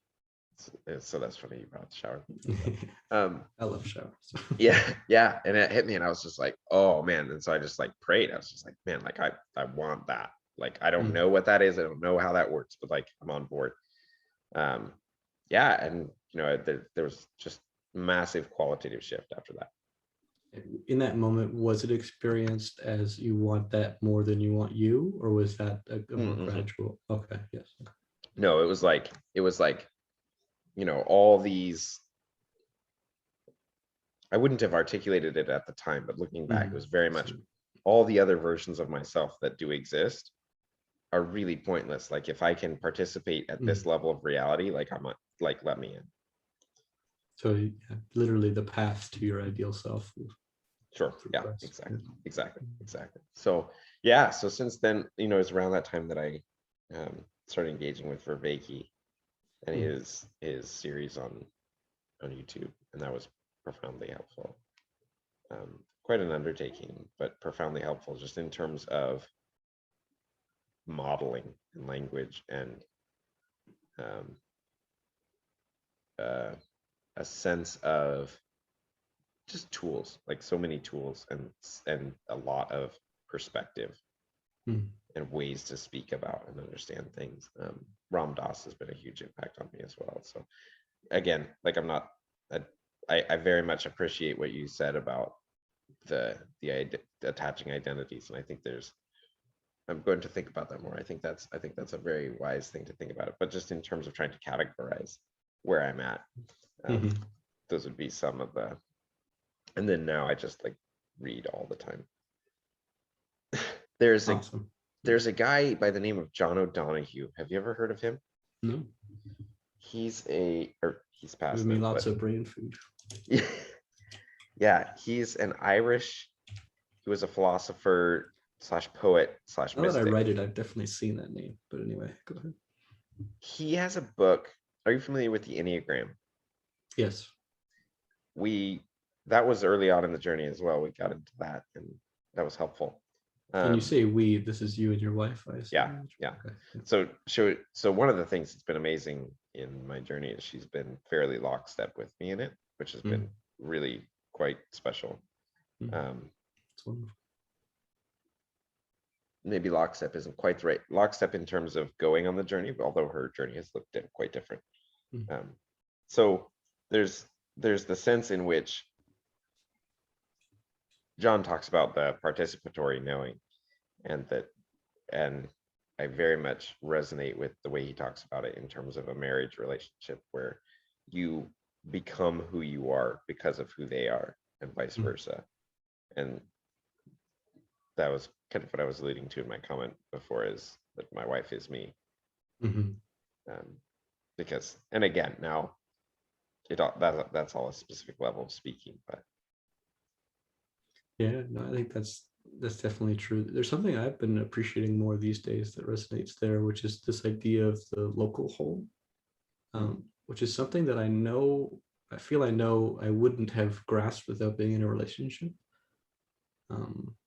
So I've personally always been drawn to the universal whole, like the divine Father. That I went there first. I went there with logic first, and feeling came second Sure. in my process. But this idea of the local whole is sort of how like a relationship, family, humanity can be complete in its own right, while not being everything. There's still a wholeness to that form that is best appreciated as not separate as well. Yeah. So that local whole, something it's the hardest thing for me to talk about because it's one of the newest things for me, but really resonating with my wife and the feminine energies has made me think a lot more about this local whole idea. Yeah, I see that quite well, actually. That comes through well in the sense of one of the things that I am very grateful to Jonathan Peugeot for the model of is the pattern within the nested patterns of being. Now, he's not the only one to articulate that, but because I come from the Christian model, it's so helpful. And that's kind of what I'm hearing there is that like, I mean, I suppose in some sense what I'm striving to do in any given moment of time is to be at that point of wholeness throughout every level of my being, right? Down to the smallest sense of my own awareness and all the way out to the furthest expanse of reality. The Russian doll of God. yeah, I mean, right, that's like, I mean, I think that's basically how you might say the Christ's experience of being a human looked. Yes. I don't, anyway, go ahead. Well, I was going to change the topic. I can't remember if you were going somewhere though. I don't want to do No, that. That's fine. Okay. No, that's not. So one of the things that I've not struggled with, or I've heard a lot of different interpretations of many different things. I'm just curious as to yours because you're kind of a much newer view of Christianity, I think, and it's very exciting to me to hear it. So I'm curious how you view Jesus, because there's a sense that I get from some people that he is. I see some people creating a duality with God and duality from themselves from Jesus, and that's something that concerns me because I think that ultimately makes themselves a lesser God. Now, there's ways to interpret what I just said very, very wrong, but I hope you understand with the rest of what we've said how I mean that. Yeah, I think so. I'll work with it a little bit and let me know if I'm answering your question. Sure. So one of the things for me with Christ, with Jesus, is there's whenever you have an aspect of reality that goes from the very top level all the way down through all the other levels, you always end up with words speaking about them at one specific level or another. Sometimes you can transcend multiples, but it's really difficult to talk all the way top to bottom. And I think this is where a lot of the aspects of the advent of the incarnation is really challenging, especially in the modern world for people who are generally materialistic. So I think there's a sense in which like Christ's divinity is very overemphasized, I think, in our culture, because it's so important that he is God, and I get that, and that is like 100%. I'm on board, right? He is, but it's also very important that he was still fully man as well. And that's challenging that's very challenging when you're stuck in a materialistic model. And so I think, does that start to answer the question? Am I moving in the right direction? It does, but to the end of that, I would add, and I'm curious if you would as well, or you would agree with it. He was both man and God, and you can be too. Yes, and yes. That part seems to get left out in a way that I think is ultimately unhelpful. I totally understand part of the reason for doing it, because if you're ego identified and you tell someone that is ego identified that they're God, they will misinterpret that in a very dangerous way. So totally. Well, so I would actually, so this is interesting. let me run with this a little bit. I haven't actually thought about this before, but you might be able to make the argument that it is because of the twisting of the ego self running with the communication that every person houses within them, the divine nature, in a very literal, tangible, moment-to-moment way, which is, I think, the actual essence of Christ's message, really. I think Christ is like one of Christ's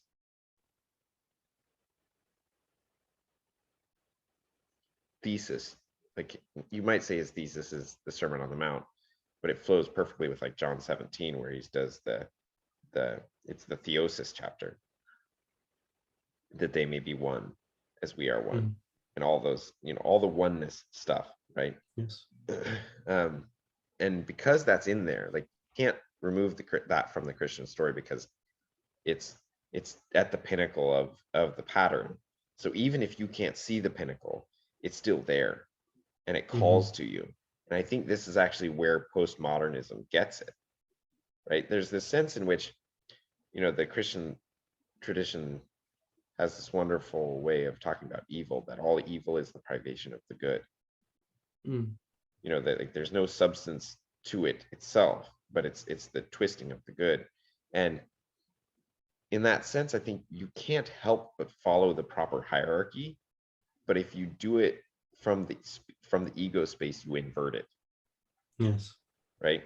So then that's an allusion to that other topic you brought up earlier. But and so that statement of Sartre, which is maybe I would regard as maybe the thesis of postmodernism, of man's existence is his essence, is the exact inversion of the kingdom of heaven is within you. Yes, well, with their understanding of man's essence, yes. What's interesting is that statement is actually either the opposite or directly the same message, depending on your definition of that essence, which is yeah, the whole problem. But yes, yeah. Yeah. I mean, so that's one. I would, in a metaphysical kind of space, I think Christ is I would speak of it something like Adam is created to be the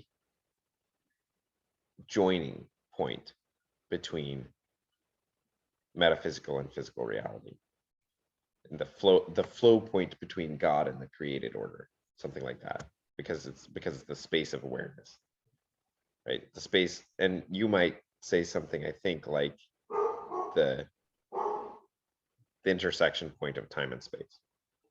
Yes. And as soon as the knowledge of good and evil is committed, that connection point becomes marred. If not, it can become nearly fully blocked. And I think this is what all of Jesus's stuff about putting a candle under a bushel, and if your eye is healthy, your body will be filled with light, but if your eye is unhealthy, your body will be filled with darkness. These kinds of things are about. But following that, and with the descent of all humanity into the space of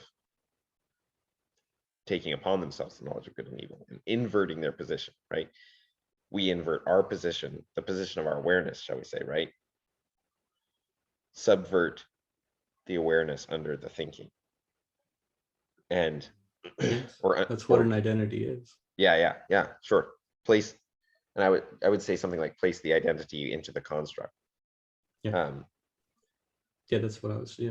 Exactly. Sure, perfect.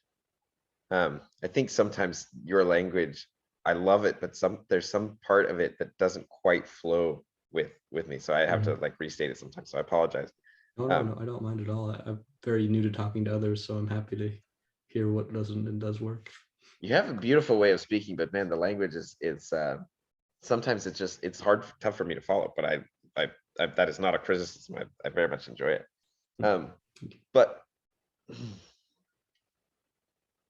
following that space, at least in time, as much as we understand it, right? Because Christ transcends time, so his advent is for time before and time after. But through the space of history as we perceive it, you have a disintegration of reality itself, because that joining point no longer exists. And then Christ becomes that once again in the last Adam, and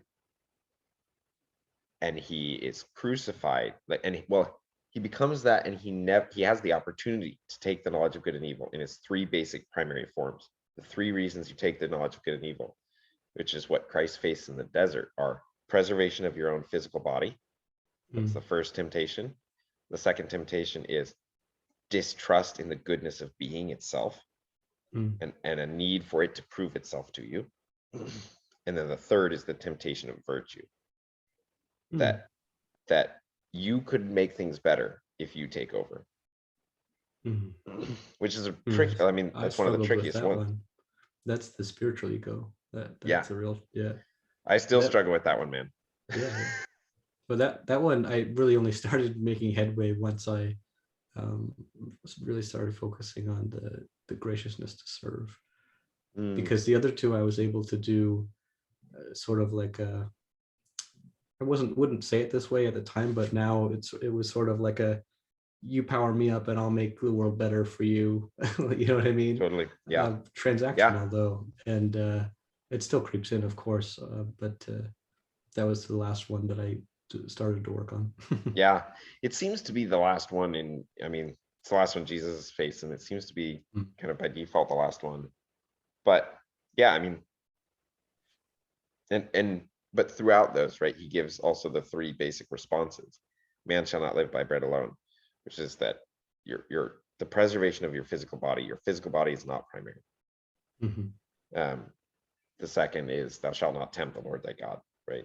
You never place yourself in the position of being the arbiter of reality.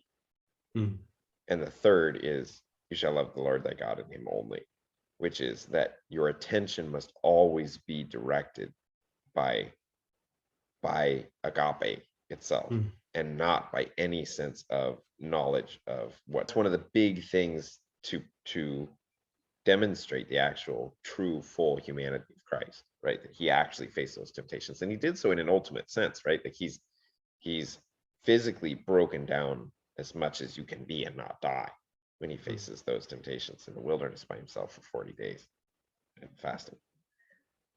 And but then he lives his life, and then when he's crucified by the Jews and the Romans, which are the two archetypal manifestations of the means by which man attempts to control reality: physical force or spiritual laws or religious laws. And together they come together to kill the truth itself, right? Love, but because that connection is preserved, the connection to awareness, to divine being itself, the physical, when Christ's body dies, his awareness, the connection of awareness is strong enough and open enough, and the flow is clear enough that the awareness subsumes all of created order back into itself in that moment. And this you get the idea then, and from that you get the idea of Christ going down to hell and bringing it back out with him. And then obviously the resurrection to finish that process. So that would be kind of the metaphysical way that I would tell the Christ. That was amazing. I think you actually were touching on some very, very scientific things there as well, even though it was a narrative. So much of what you were saying in the earlier half was actually almost a word for word description of why I don't think panpsychism is ultimately true, in that there is actually a disconnection that occurs when matter seals. So I don't think, you know, the concept of panpsychism generally. Yeah. Just everything is conscious. I think that's a little too simple. I think that time is conscious, and I think that living beings are conscious. But I think a rock is a rock, and there's no sense of what it's like to be a rock. I think there's a sense of time that permeates everything, but there isn't like a rockness. Some panpsychists will kind of say that they think that there's something that it's like to be every little thing, and I think that that's not quite right, because I think that it starts at part of the life itself. it restarts in the life itself. So it originates with consciousness in time. Sure. And then Sure. because you were talking about it, and there's so many of the phrases I would actually use just with other ones in the middle, but it's space and time separate. And in that process, reality, the universe, space time separates from time. And that's actually kind of matter, and ends up being humanity moving away from God and unifies back in God when all three of those processors are kind of working together and integrated. So that's kind of how I see everything. The word containment does so much for me, because it's not just spirals out to infinity. I think it is actually wrapped. God and self-God and consciousness and physics, really are the same thing, ultimately, kind of looking back at each other. So much of what you were saying there about the disconnection and the connection, and plays out culturally. Everything happens on every level, but pretty much just describe my metaphysics as well, in terms of how I view space-time, and space-time as separate but recursively integrating processes. And actually, one of the things that I personally struggled with a lot, partly because of my identity. So I moved my identity logically first. So I viewed myself as the totality of everything, as the universe, as God in that sense, but I didn't feel it yet. And so a big thing I struggled with was not my own death, but the death of the humanity. And then further than that, the death of all of consciousness. And I just couldn't release the sense that I had to fight to prevent that. Really torturous process of letting that go. Because there was nothing that could matter more than that, in a sense, for me at the time. And it was only once I got a fuller sense of connection that I could realize that actually that is another way of, as you were saying, living for the body. Because even this iteration of the universe is a body. Sure. And to God, that's kind of a blink of the eye in a certain sense. Yeah, that's an interesting way to think about all of creation, in a sense, as being like the body of God. Yes. Yeah. That is, space I would describe exactly that way. Yeah. This is a bit of a shift. Does that feel complete to you, or do you want to go? Okay. Something that I've been thinking about a little bit is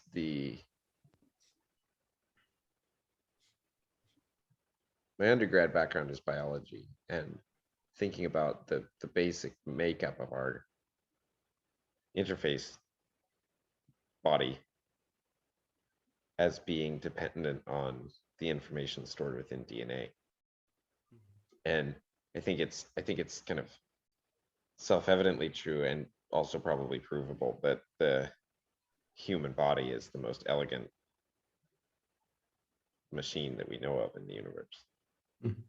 And generally, I think if you view evolution as kind of like a pyramid hierarchy, as basically everything else is in reality, it makes sense that the highest order of consciousness would inhabit the highest order of machine. It has to be that way based on a fractal pattern. Right. And I mean, it seems to be obviously the case as well. But if that's true, and evolution works to build that up essentially and support it, I don't know if there's levels above this, but I don't have any necessarily reason to think that's true, but I don't know either. But if that's true, would it then follow to be to make sense, or to make good sense, or to be a plausible, that contained within DNA is all the information of the universe? Yeah, I think so. I think that if you took a very literal physicalist view, it would be hard to say that. But I think there's really a dimension of thought that's lacking in the scientific community, and that is the dimension of time. And so I think you're aware that the universe is relative, like Einstein's general relativity. You actually can't say that this is a specific location. You could describe it in relation to all other position, but that's actually true over time as well. So you couldn't specify this is a location because the Earth is spinning and hurtling through space and our galaxy is moving, right? So actually, any given thing is both spatial and but only temporally. So you would actually have to map all of space-time to describe a single location. Right. And so something like the logos as well there. That's a nice way of talking about the logos, maybe. So in that sense, I think you couldn't create something like human DNA without every single thing prior to it having happened exactly the way that it did. And so in that sense, the form that was created there is the result of all other forming. Yeah. But you yeah, may that's not, essentially the argument. Yes, but at the same time as that's true, looking at it as a static instance in the moment may not be, you might, I don't know, you could, but it might be hard to find that there just because of how mixed up it all is to get there. Sure, certainly. And there's also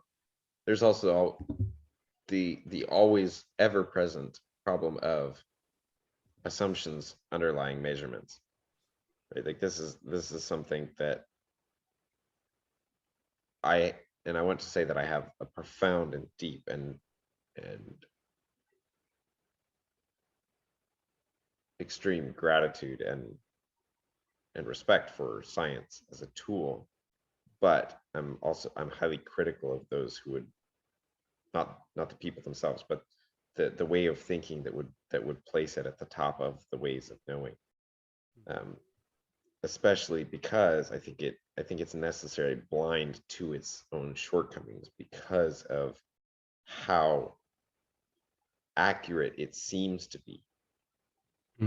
Right? Like, and one of the major ways that it does that, I think, is when you measure one thing, you're assuming that you're actually measuring it, for one thing, but you're assuming that the way in which you're measuring it is relevant, and you only know that by inference and reference anyway.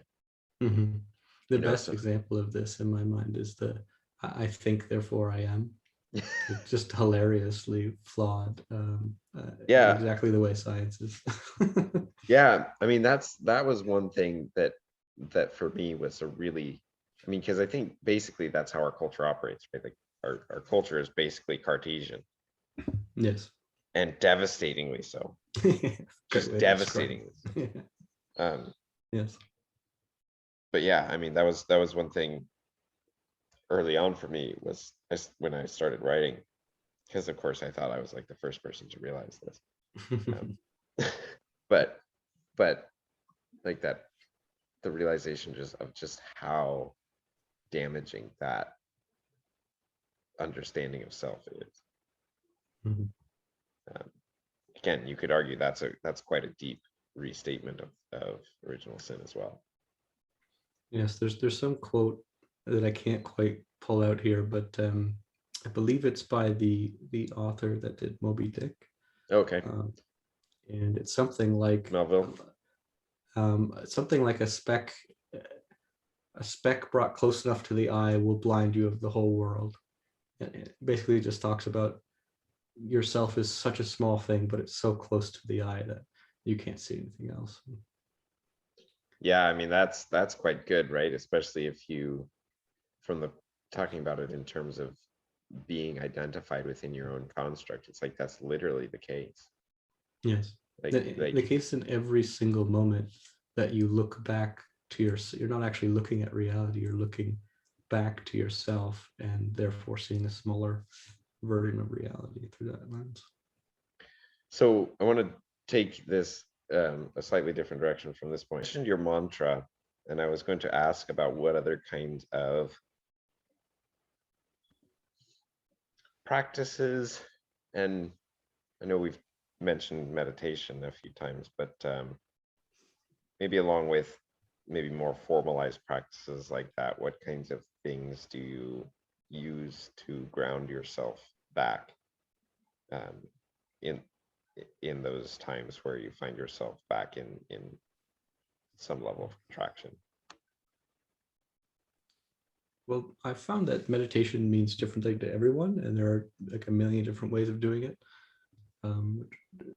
It's a very weird thing where it may mean, it's one of those words that may mean have like the most definitions. It should really be broken down into many, many different things. Yeah. I think it is in other languages, but just 1 second. So I was actually doing kind of basic mindfulness for a long time, which was just, I describe it as just noticing what you're noticing, just taking like a mental note of like every single thing that you process. And then through that, I had a kind of a breakthrough when I was listening to a conversation between Sam Harris and Locke Kelly. I don't know if you're familiar with him. I'm not sure. Locke Kelly is the best kind of pointing out instructor that I've encountered on meditation. Okay, cool. And his approach is very different than a lot of the other stuff I've seen. I've never done any breath work and any of that meditation stuff. I've never done kind of the basics, partly because I had so much pain. It was just easier for me to go there and more helpful. But through Locke Kelly, I kind of came to this kind of panoramic sense of awareness, which really helped me view myself as spatial and focus on the sense of space. I would kind of describe it as how much of myself am I being in the current moment, and where am I not being? And that for pain, especially, at least becoming my physical body, that was super useful. And then when I understood some of the internal family systems and the different personalities, which is therapy work that I did, using mindfulness and an understanding of psychology can be very, very powerful, because you can, like I said, witness who's taking the wheel and what's going on there, and just kind of deconstruct yourself over and over again until you start making some sense to yourself. Totally. But so that panoramic sense of awareness is really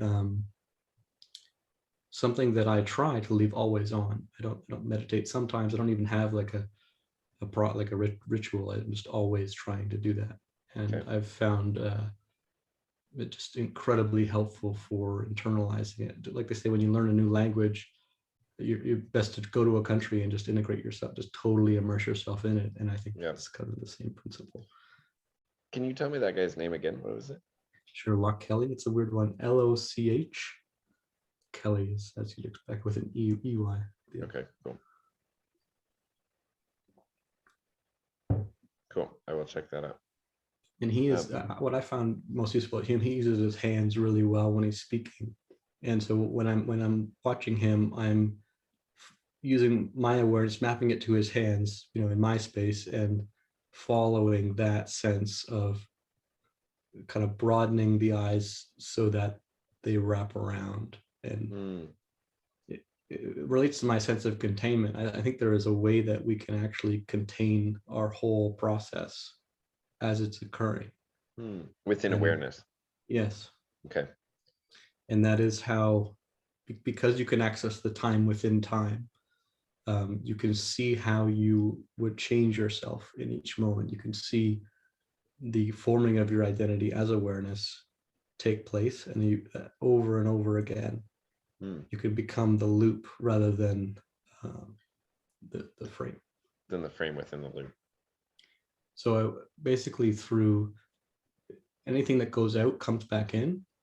And if you pay enough attention to that constantly, you can actually ride the loop rather than arrive at each loop. I'm following you somewhat, but I may need you to unpack it a little bit more. So go back and maybe, if you would, talk a little bit about the panoramic awareness. So maybe the way that I'm understanding it just is that sense of being fully in my body, fully connected with the moment where I am without having a sense of me in the past or in the future. That's what I'm feeling as my connecting point of experience with what you're saying, but I'm not sure that's what you're saying. Yes, yes. So there's both a spatial and a temporal nature to it, such that, there is a sphere or a torus, but there's also a flow in both directions to it. Okay.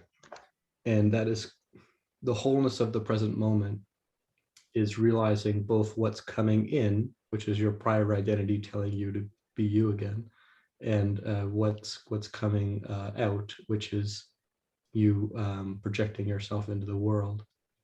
And the space in between there is what you can access when you kind of follow that loop through.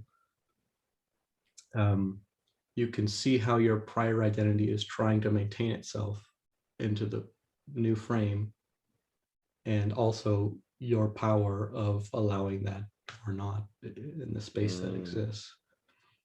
So when I say panoramic, it is because my sense of the world was as though I was looking out through my eyes. Mm-hmm. Now, I think anyone who's meditated realizes there's another way of looking. You don't use your eyes. I can change my attention to the left side of my vision, the right side. I can feel my left toe without changing my eyes, right? So there's an internal cursor or eye, right? Yeah, absolutely. But there's also a way of having that internal eye see itself as it's seeing. So I kind of, this creeps some people out, but I one of my visualization exercises is I imagine a face inside my face looking at my source eye, and then the gaze that them, their gaze pairing, they're matching, following each other, is me seeing inside my own mind as it's creating me. Okay. Oh, nice. I like this. This calls to mind the Buddhist or is it Buddhist or Hindu idea of making the awareness single pointed and then turning it back on itself. Exactly. Yes. Yeah. Yeah. And actually, if you think about infinity, this is one of my favorite, like, kind of cheeky, simple things. But you take an 8, or the symbol for infinity, and that's actually representative of the identity folding in unity, and you unfold it through twisting it and flipping it, and you get a circle. I'm doing a terrible hand job, but you go from an 8 to a 0. Yeah. Just through an untwisting. Yeah. And that's that sense of also down into nothingness and out to expanse. Yes. So you keep the directionality as you remove the separateness.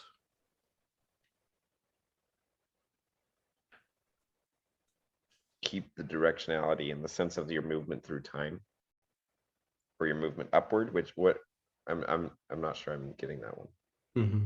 No, it's quite hard to explain. It's also related to how one of the hardest things to express in my theory, which is that spatial unity or spatial infinity is actually temporal unity, and temporal infinity is spatial unity. You've said that, and I've thought about it a lot, and I see it, but I am very far from being able to like have a sense of articulating it, I think.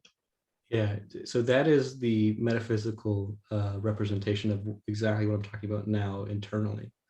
And really, it is ultimately the relationship between the non-local and the local. Oh, okay. Yeah. Okay. That's nice. So it's the sense of the fractal itself. It might be one way of saying it. Yes. Yeah. So it is, see, the fractal is, I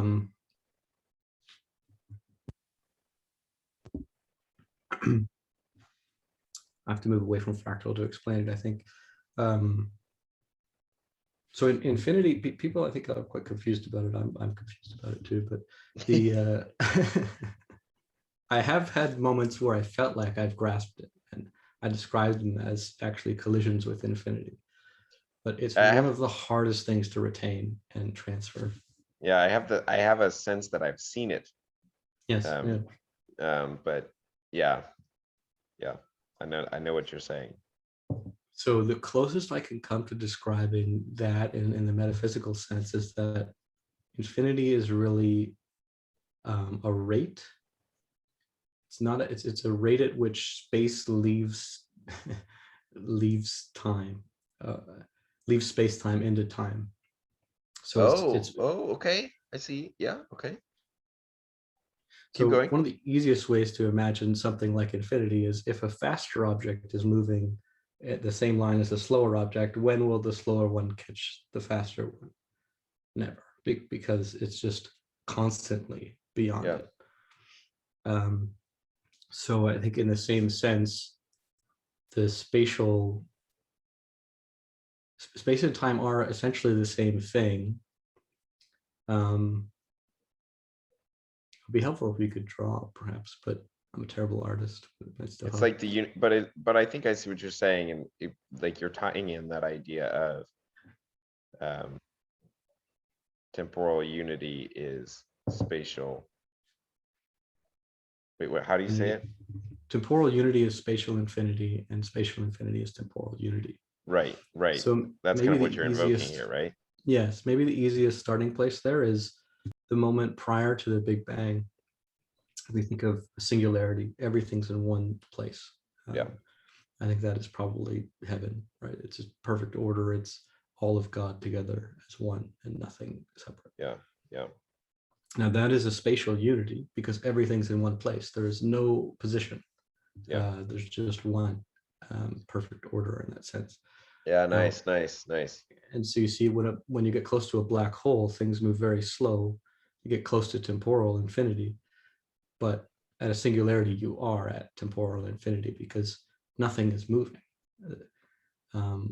So that's the easier part to understand.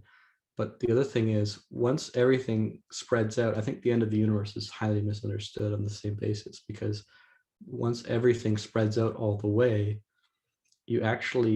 things get so far away from each other, they have no relative position.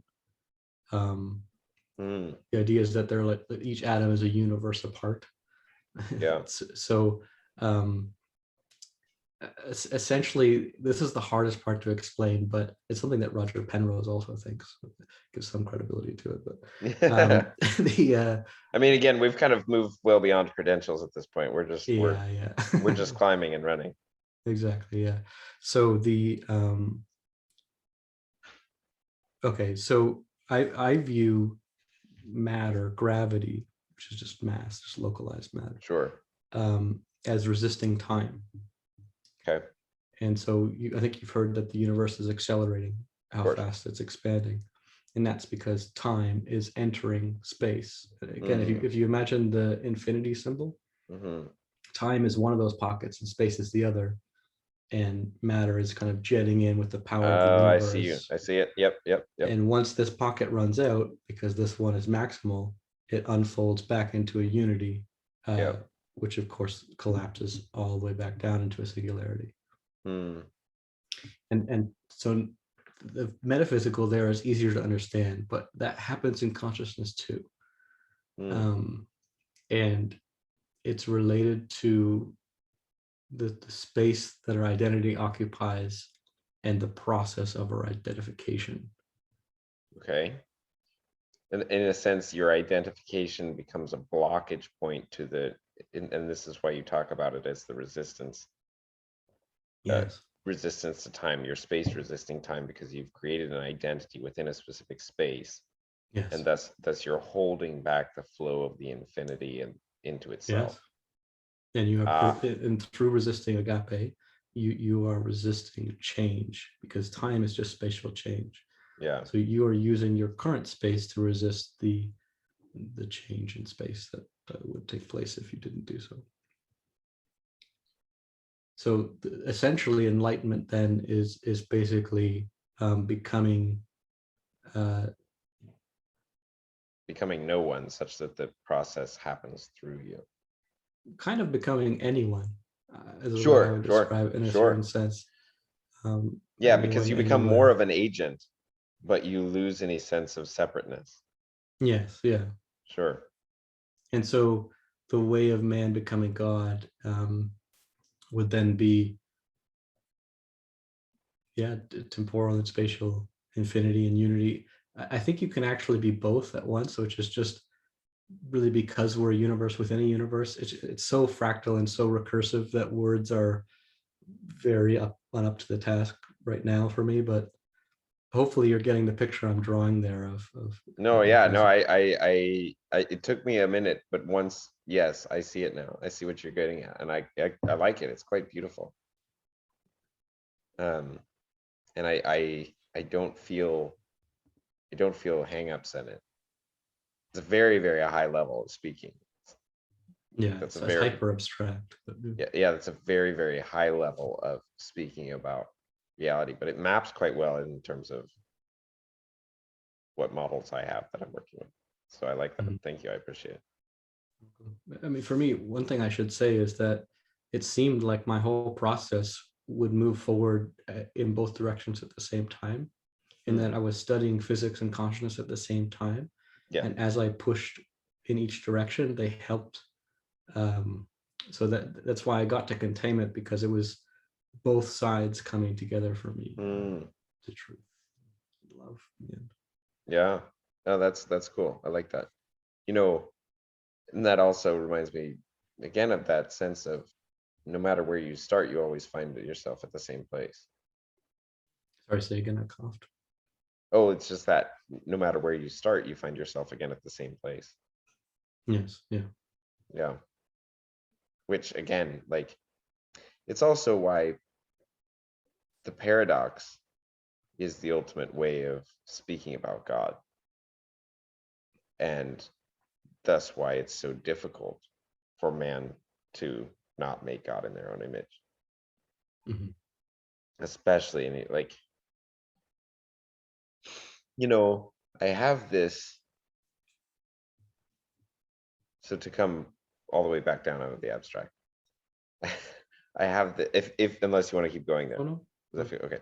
I have this sense in which, like I talked about with the postmodern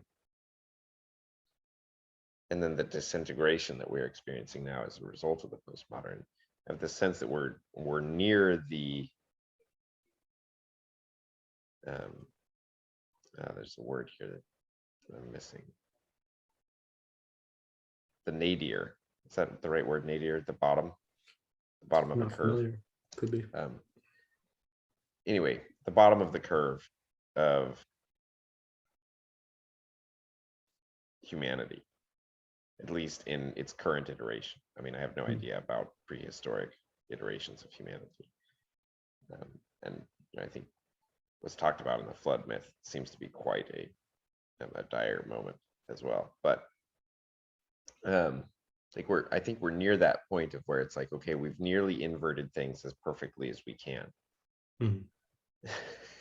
You know, something like that. It's like aside from the, you know, we have yet to experience the suffering that we are potential to experience. I don't think we have to actually experience it. Because I think if there's enough of an awakening, shall we say, the beautiful parts of the structure that have been built can easily be maintained with. I mean, that's the beautiful thing about forgiveness and redemption in this whole story. Beauty of the aspect of reality that is, no matter how much you've messed up, even in the ways that you've messed up, there have been beauty created. And in the moment that you recognize it, in the moment that you actually truly repent, that can, the pain and the hurt, at least that is in your, insofar as you are in control of, or as insofar as it is dependent upon your experience, can be redeemed into something beautiful like that. Like I had this one vision that I had in the meditation space was I was hanging out with Jesus and he showed me like a timeline of history. You know, it's like a flat line, and you had like good and evil, basically, like movement above and movement below. And I was looking at it, and it was one of those kind of weird experiences where when you look at the thing on the graph, you're actually feeling and seeing, and you are in the thing, right? And one of the things I looked at was like the Holocaust. And like, because it was like one of the most significant downturns, right? And I was like, I looked at it and it came out, I was just like, oh, like, just like the horror, right? Just unbelievable horror. And then Jesus walked over to it and he touched it. And all that horror that I had felt was like instantly transformed, and the picture was transformed into like the highest form of admiration for heroism that I could ever imagine. Right? It was like this. It was like, whenever you've heard the most heroic story you've ever heard, and multiply that time as 1,000, right? It's like, or infinite, right?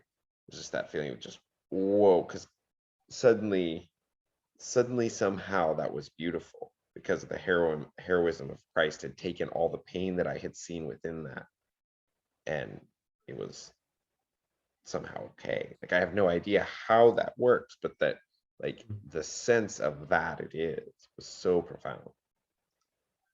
Yeah. I think that one's easier on a personal level than a metaphysical, because just of the atrocities of history. I think on a personal level, that ability to always forgive yourself and to find God no matter how far from him you've been. Yeah. Part of my journey was actually, I didn't know this, well, at least not consciously in the identity I was choosing to be. Of course I did know it, but anyway. Yeah. You can't say things like most people. Yeah. You restrict yourself too much. So anyway, Yep. Was resentment towards God, Mm-hmm. and that was because I was experiencing so much pain, which is because I wasn't following his will and being with him. Yeah. But I took that out on him, and Of course. that's part of why my journey's been delayed in certain ways, and part of why I've had to go through as much pain as I have, is because I was even in the healing process resenting the fact I had to do it. Sure. Which is a good way to just keep hurting. Yeah. So,